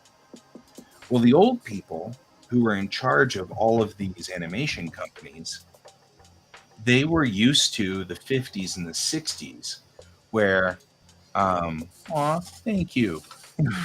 The 50s and the 60s, which is when things like Tetsuan Atom came out. When Tetsuan Atom came out, we brought it over as Astro Boy. But it was supposed to be a big thing. They were shocked. They were amazed. And it was supposed to be great, and it did very poorly here in America in the 50s. In fact, it wasn't received well at all. And so the animation industry just gave up. They were like, I guess this is a Japanese-only thing, anime is. And part of it was because Tetsuan Atom handled themes that nobody wanted to see in the Jetsons, Tom and Jerry era of American television. They were handling big, heavy plots. They were handling adult situations, things like that. That wasn't what you could watch. So the TV stations wouldn't broadcast Tetsuo and Adam. They wouldn't broadcast Astro Boy. So you only ended up with Astro Boy coming out in New York and LA and very, what we would call blue markets, very liberal markets. The conservative markets wouldn't even show them. So a lot of America never saw them. And so because of that, they believed that it was not something that worked here. And they believed that all the way through to the 90s. Whereas in the 80s, we started seeing a revolution in America, a lot more liberal media pushing further and further out. Right. Well, that's something that came a little later. But you're right, Kat. That's absolutely true. So what happened was then these old men are in charge of all the studios. So when the young guys came in to the studios like Tatsunoko, and you had Gainax, and you had all of these studios starting up. By the way, Studio Ghibli is all by itself. What happens in Studio Ghibli is its own little universe. What happens in Studio Ghibli stays with different monster. And that's all because Miyazaki has a very specific set of ethics that he follows that have nothing to do with what happened in the 60s. And has everything to do with him being a little boy being firebombed as a child during World War II and growing up in Reconstruction Japan. So that's a different problem. So he has a very specific set of rules. But what happened then was we moved into the 80s, and when the younger guys got in there, the older guys were like, listen, we know what we're talking about. America doesn't care. There's no market in America. And so they were like, we'll just give them our shows for dirt cheap because they'll never grab on. He's very hard to work with. So they're like, they'll never grab on. So don't worry about it. And it took until the 90s for them to retire. And when they retired in the late 90s, almost 2000, by then, the market was dying. Japan no longer had a real interest in its own anime. But what was happening was America was starting to get interested in the anime. And so Japan, you'll see this in the late 90s anime. It's a whole bunch of repeat things like Sailor Moon clones and Dragon Ball clones and Gundam clones. And the reason was because they didn't know how to access America's market. They didn't know what we were interested in. And so they just repeated the things that worked here, which was Sailor Moon, Dragon Ball, and Gundam, which was actually Macross at that time. With America actually opening up with Animego, and we had US renditions, and we had a number of these companies that were coming up, not just Harmony Gold. Harmony Gold had control of the Robotech market for a long time, and they were starting to see success in it as we moved into the 90s. Early 90s, then we started getting people who were actually bringing over anime for its sake and leaving it in its original form. Because you have to remember, in the 80s, we redubbed them and just threw the original scripts away and came up with whole new scripts that have nothing to do with it.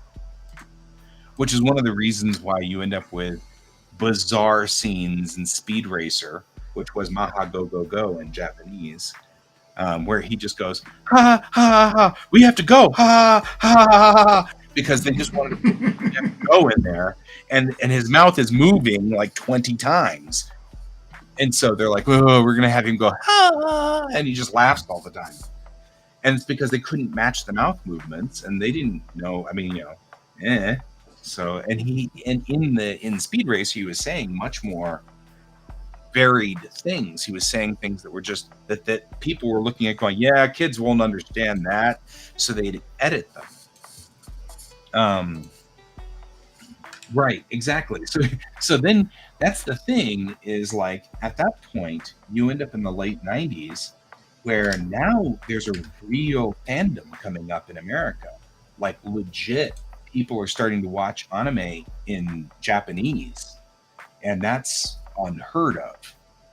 You know, people are wanting to get the uncut, unedited in Japanese copies, and they were taking these copies and they were fan dubbing them and fan subbing them, and a lot of the fan subs were gaining popularity, and this was unnoticed by the Japanese hierarchy. They didn't see it at all. They didn't see it, and by the time they caught on, it was the late 90s and early 2000s, and then they caught on, and you can start to see it, like things started to change. But yeah, that's why you don't ever see Doraemon here, is what Kat was saying, which was that what's popular here is not what's popular there. So the things that export well don't necessarily play well in Japan. But what then happened was a feedback loop, right? They would export Evangelion. Evangelion becomes a massive hit here in America. Then they start seeing fans drawing Asuka, and all of that starts then flowing back to Japan because Japan mimics us in a lot of ways, especially in culture, and they'll mimic our culture. And so now all of a sudden they're getting literally a feedback loop with some of these anime. They're coming over here, becoming popular, and then the kids over there see that it's popular in America, and so they get into it there. And then you end up with this weird stepping feedback where before it didn't play in Japan. It wasn't popular in Japan.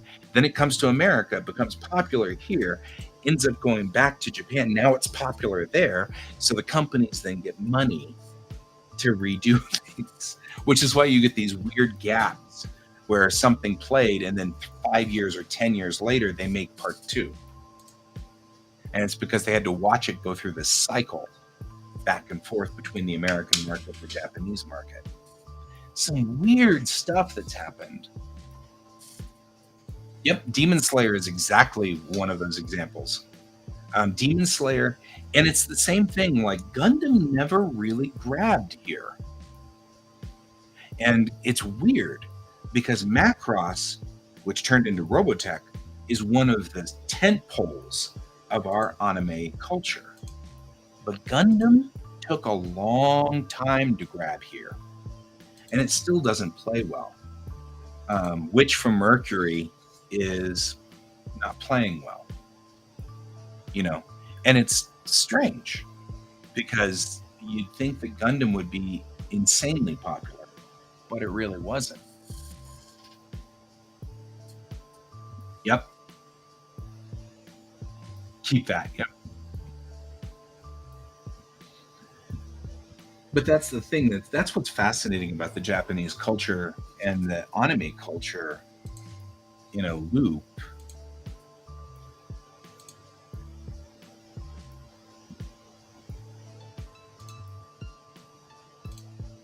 So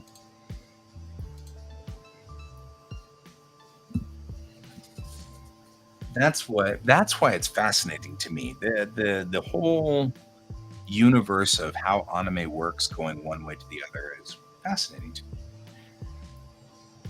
But there you go. That's the answer to why cells are super rare and why it's difficult to get a hold of them, and why literally they dug up a bunch of Dragon Ball cells in an empty lot, to build a house.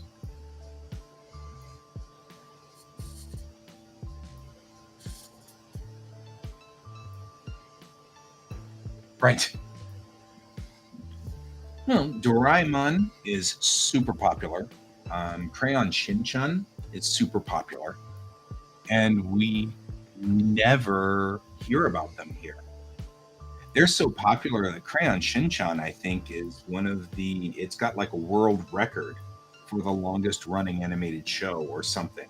Because It's like people keep thinking it's The Simpsons, and Crayon Shinchan is still going today, and it started in like 1968 or something like that. And I mean, like, and nobody knows about it because it doesn't export. Crayon Shinchan is about a kid in a Japanese household, and a lot of the episodes revolve things like him not using chopsticks properly, or him, doing something embarrassing with his rice bowl, which has nothing to do with what we would call embarrassing. And in fact, it would be completely like not, we wouldn't understand it, but he put his chopsticks straight down into the rice. And oh my God, and so like the general American culture wouldn't understand that. And instead you have, oh yeah, oh totally. Crayon Shinchan is great for getting into that. That and What's Michael? What's Michael's fascinating for getting into culture. It's very useful on that instance. Yotsuba. I love Yotsuba. God. I got into Yotsuba from Kodomo no Omocha, bizarrely. That's how I entered into Yotsuba. God, Yotsuba. And what was the other one that was Yotsuba by the same author? Yotsuba. Because it wasn't Kodomo no Omocha. Kodomo no Omocha was an anime. Yeah. Kat, are you saying that you have a small thermonuclear generator inside you just propelling you every day? That's how we've decided. That's how she just keeps operating. There is no other way of understanding Yotsuba except that she just has like something, a thermonuclear generator inside her or something. I don't know. She is just everywhere. Yotsuba's great. I love Yotsuba so much. Oh man. I don't think I have any Yotsuba. I don't. Yeah. Cheese Sweet Home.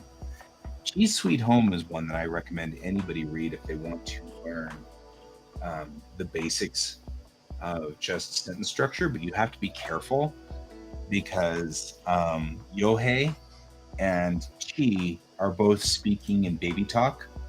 And so if you read the comic, you have to be aware that Chi and Yohei are both speaking in baby talk. And so you have to be very they're I want to have milk, I want to go outside, stuff like that. So they're not speaking in correct Japanese. So you do have to be careful when you're watching or when you're reading Cheese's Sweet Home. But it's a good comic. It's so cute. Yeah, but it's simpler. So you get like really simple Japanese, like, do you want food? Do you want water? Do you want to go outside? Like those things. If you read, like, especially the mom and dad, if you read those two characters, then they're giving very, very small bits of very useful Japanese structure. Yep. And simple grammar. Cheese Sweet Home. I love Cheese Sweet Home. It's a good one.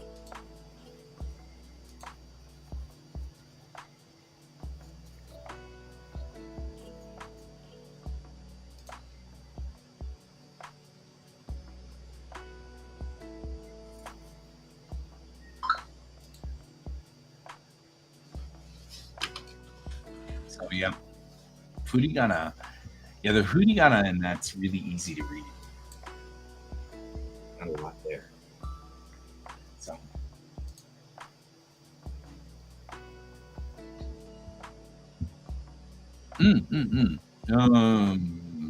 Okay, but be careful. So, I will warn you though, Kat, if you use Cheese Sweet Home only for intonation and things like that, be very careful because everybody's talking like in that same mode that we would talk when we talk to children. Oh, Yotsuba. Yeah, but good luck reading, good luck understanding what Yotsuba's saying, because she talks at the same speed she runs around. Right? So, right? So I mean, she's at that speed. So she's just like, you're like, oh my god. It's like Kodomo no Omocha. It's the same thing.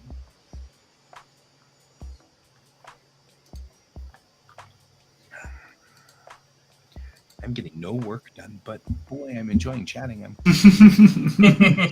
No work ever getting. Well, I mean, I guess at least now we've kind of, all of, I gathered all this knowledge, and it's useless, but it's here. And so now it's recorded for all time, and the universe can have it now. That's probably not a bad thing. It'll be weird because then, oh yeah, there were old animation people who were there in the early days of anime, like this recording right here, and people will be like, that doesn't look like somebody talking about. Oh no, you got to go in about an hour and a half, and then he starts talking. At that point in time, it's just a gold mine of weird and obscure information. I mean, I can just imagine that. I mean, like what? What? 1, 2, 3, 4. Okay, that was weird. Memorial Day. Yeah. Okay. 4 jets just flew by in missing man formation. And I'm like, I don't have my glasses on, so I couldn't tell. I was like, what? But it's Memorial Day. That makes sense. Probably Colorado National Guard. Probably F-16s. Although the back of my mind wants to say F-18s, but I didn't have my glasses on, so they were black dots. Fuzzy black dots. That's what we got. Somebody else is coming along the same flight lane.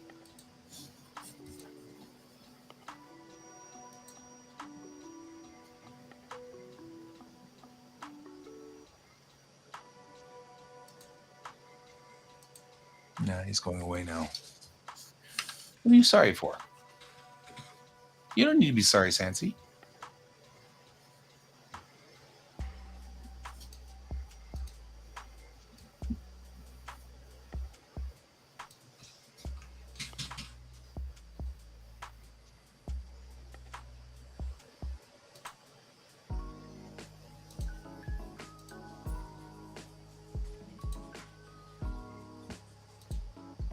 Big, unhappy,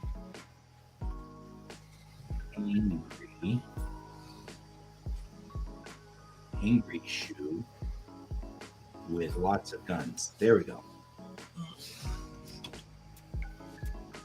Explodey.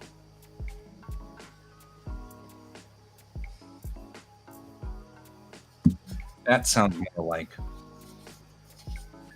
Oh, I'm not worried.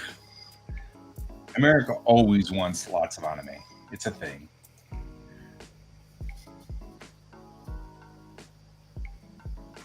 I wouldn't worry too terribly much about it.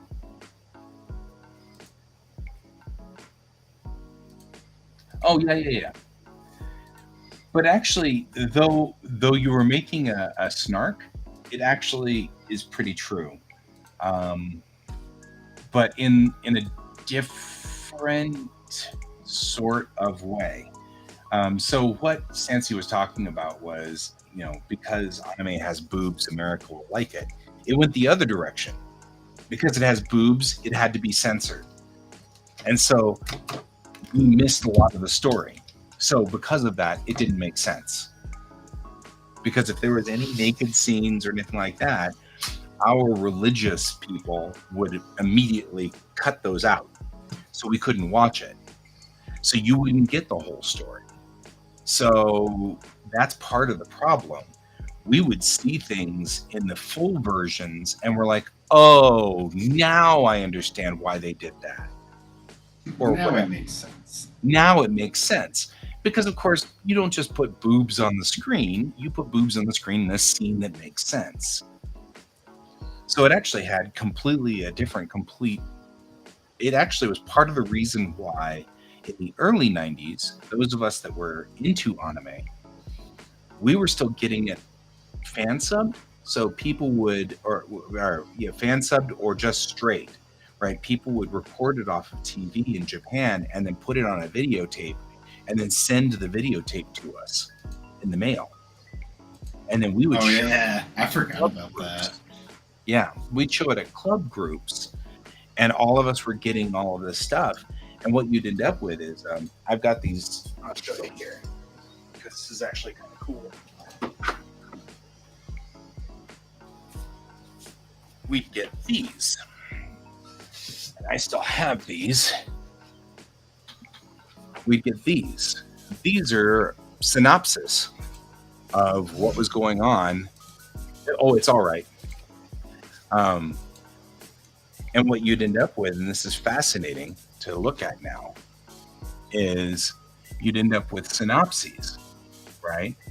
So it's hard to read because my camera doesn't want to focus on it. But this we were watching in this in this particular issue.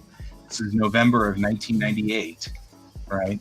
November of 1998. Our local, this is the Denver Anime Club, had this Marmalade Boy number 43. And in here, a fan gave a synopsis. And here is a complete scene-by-scene synopsis of the whole thing. Oh, here's one of my favorite shows. Tayoshi Chaozo, you're under arrest. I love Tayoshi Chaozo. It's one of my favorites. I remember watching this. So it's Tayoshi Chaozo File 17. That 20-year-old girl is my mother. So, I mean, like, that's what this was.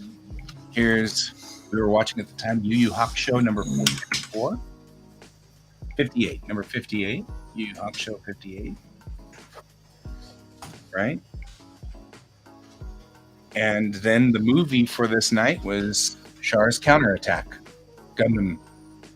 I love Char's Counterattack. So, Char's Counterattack, by the way,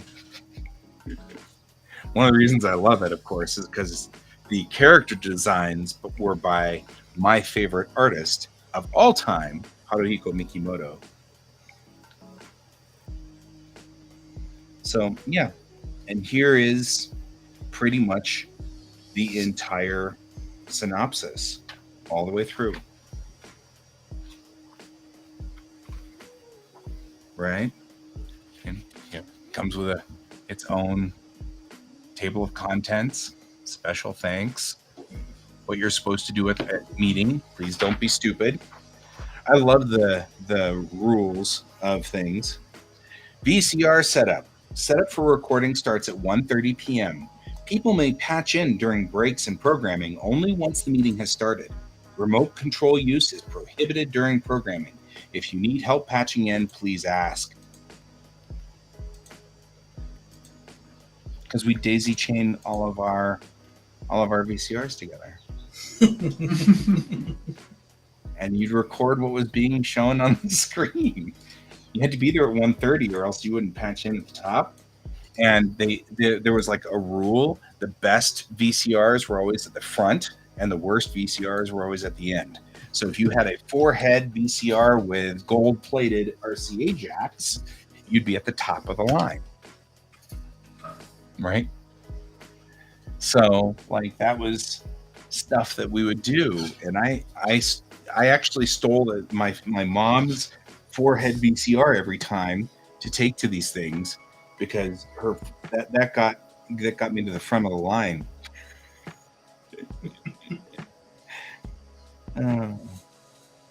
So it's really funny too, because it says copying of commercial domestic material is prohibited by law. Foreign animation shown at the meeting is available for copying free of charge at that time. This content is for your enjoyment only. What? Give them to as many friends as you want, but please do not use them to make a profit in any way. Right? Because back then, that was part of this whole thing. In the 90s, anime was just starting to get over here, and as long as it hadn't been shown in America, we were clear of copyright laws. Isn't that weird? What a weird world we lived in the 90s. So there you go, guys. That's bizarre anime stuff. Please share it, but don't make any money off it. Well, that's the same rules still apply today for certain things. For example, I was making before I started Bellatrix Rising, I was making a Star Trek fan comic, and that Star Trek fan comic was I could make it as long as I didn't make any money off of it. That was okay. So CBS let me do it as long as I wasn't making any money. We would never do that. Yeah, well, and that's actually what my dad ultimately said to me was, son, you'll never make money off of this because you can't. Why don't you just take the stories, build your own spaceships, and run your own comic? He wasn't wrong. Right? And I switched over to Bellatrix Rising, and now you can buy my comics. 3 years later, now you can start buying your comics. Yep. Well, I was going to world build for the duration of that weird COVID time. That's all. You know, sounds a little peep about it. We were going to be in quarantine for like what, a month or two. So I'll just world build during that month or two. There you go. So, yep. Anyway, so that's the nature of the beast. Sorry for rambling, guys.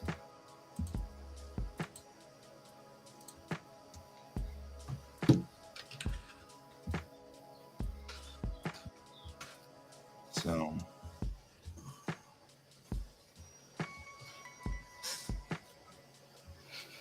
ramble's good. Rambling is okay. Someday, and actually, I appreciate that. No, I'm doing a little of both. I've got an entire crate down here of those old dye magazines, and I was scanning them all in using my document feeder and scanner over there. But the problem that we ran into was that the document feeder would misfeed every so often, and I didn't want to tear the pages up. So now I've got to find a better way of dealing with it. And I think what I'm going to do is smart working. What I'm going to do is I'm building a structure right over here, which has a camera above it. And I can just put the page on it, take a picture, switch to the next page, take a picture, switch to the next page. And then I should be able to do that, because really, honestly, my phone has the same resolution as 300 dpi. So, in fact, I think my phone is higher resolution than 300 dpi. Let's see. So 300 dpi, we were to say, I'm always curious about these things. Width 8.5, height 11. And then switch to pixels.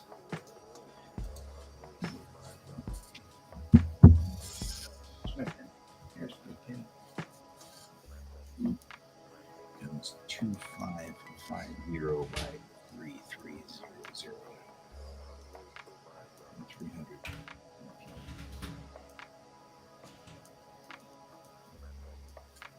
Right. And take a look at one of the pictures I took with my phone just recently and see what we've got. I feel like that's probably about the same size. We'll find out tomorrow when my PC comes back online. Next episode, Dragon Ball Z. Next episode, Dragon Ball Z. It'll be episode 64 of The Fight. I mean, really.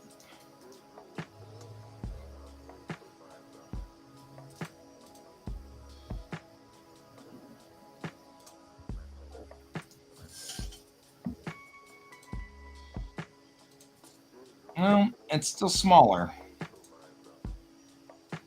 That's kind of shocking. I would not have expected that. I thought my phone was higher res, but it's 1800 by 2919. Not much smaller though. And then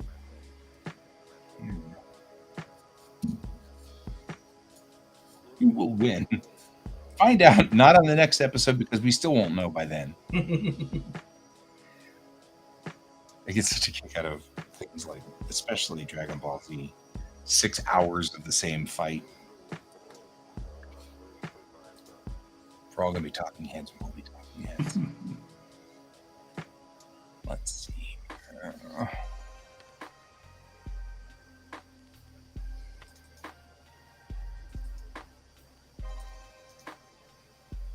see what we got here.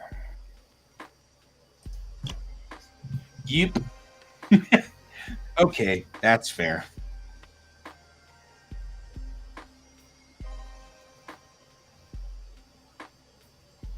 Okay, Guy, you'd appreciate this. I do appreciate that. And the buttons work. I like it. I like it. Oh, that's cool. When you turn it on, though, does it turn on the way the LCARS actually turns on? No, it stays like this. That was one of the coolest scenes where they, like they showed the back wall of the science stations, and it was just like beep, all the lights on all the LCARs. Okay, so 2 things I have learned. One, my camera still reigns supreme. So my phone takes resolution 1800 by 2919. But and 8.5 by 11 at 300 DPI is 2550 by 3300. My camera, on the other hand, my Canon T6i, is 3368 by 6000. So it's about 500 DPI. 8.5 by 11 at 500 DPI, almost 600 DPI.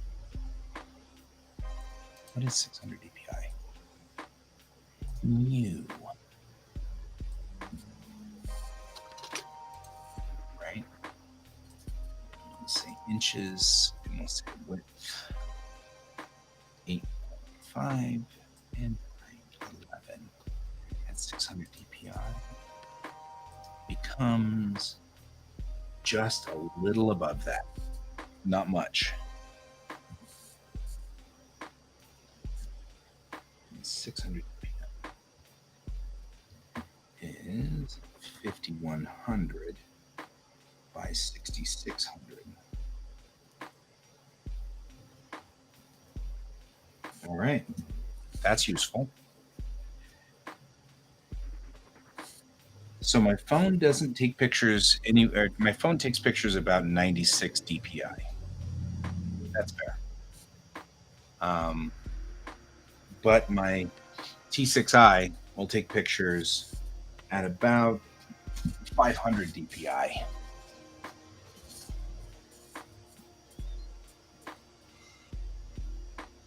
You're working on a Scratch project? Plausibly. The person I would ask is Brent. Brent is the computer person here. I get lost. I don't know Scratch that well. Yeah. The game Scratch program? Yeah. No, Scratch is a Programming language. Computer software programming language. That is relatively object oriented, I think. Because my kiddo already is a master of Scratch, and he's now starting to move to C, but it's kind of an uphill battle for him. Oh yeah, I built the game in Scratch. It was fun. Yep. See, they didn't have that type of stuff when I was in school. Makes me angry. Oh, I actually, funny thing is, I built it in college, not actual like high school or younger. We had nothing like that going all the way from elementary even into some college. Yeah. Man, I got this for. It's the intro to games. Like, hey, here's one of the intro. Like, it was you had to do design, coding, and then do them together, which was kind of how Scratch ended up. And it was kind of a, hey, which direction are you really trying to go for? Sansi, if you post the link, it depends on are you on my Twitch or are you on Kan's Twitch? Because Kan's got a Nightbot that'll zap you if you try to put out a URL. Why? I don't know. You might want to switch over to GS Davis Art on that thread. Because my Twitch doesn't have a Nightbot. I don't know. His Nightbot's grumpy.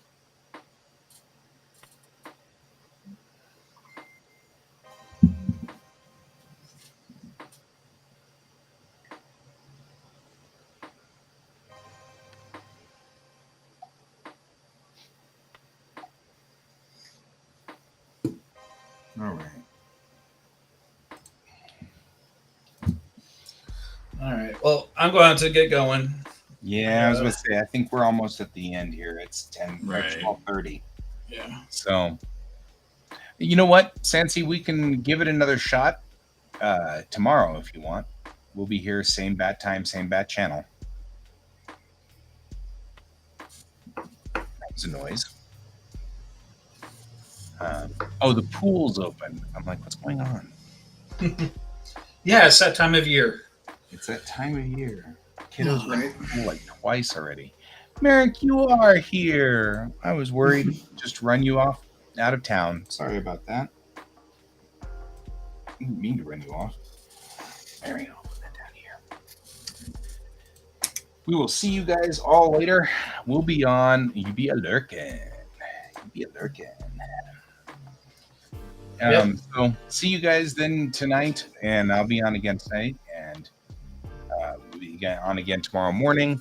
And then remember, for all of the people who are here, just a reminder, I'm going to be out of town from Wednesday to Wednesday, so there will be no day streams, I don't think, because nobody actually has admin control. So none of the day guys have admin control of the restreamer. So there won't be any day streams. There will be night streams. Can said he wanted to continue doing night streams, but the day streams will be stopped until the following Wednesday. I'll be back then again for one stream before we get off to Iacon. And then that's simple solution, give admin. I don't know if Pepper wants it. I don't think Pepper wants the I don't think so. I don't think he does. So he'd be the one that we'd want to give to, but I don't think he wants to mess with it. So there's that. So this is a day stream. So you'll lose this stream for the next week. Here, I'll show you. We've got the stream information here. The first one's the day stream, and the second one's the night stream. So wherever you are in the world. Sorry, some user, I'll be back. But some user, I work during the days during the summer because I teach kids how to drive, and this is the perfect time to teach them how to drive. So I will be missing a few days during the summer. It gets kind of spotty. But we may try to figure out whether Brent wants to have admin or something like that, or Colton or somebody. We'll figure something. I'm not here in the morning, so no. You're not here in the morning. I work in the mornings. So there's not a whole lot we can do. So anyway, cool. Well then, guys, thank you so much for being with us, and we'll see you again tonight and tomorrow. And as always, keep your eyes on the stars. Bye-bye.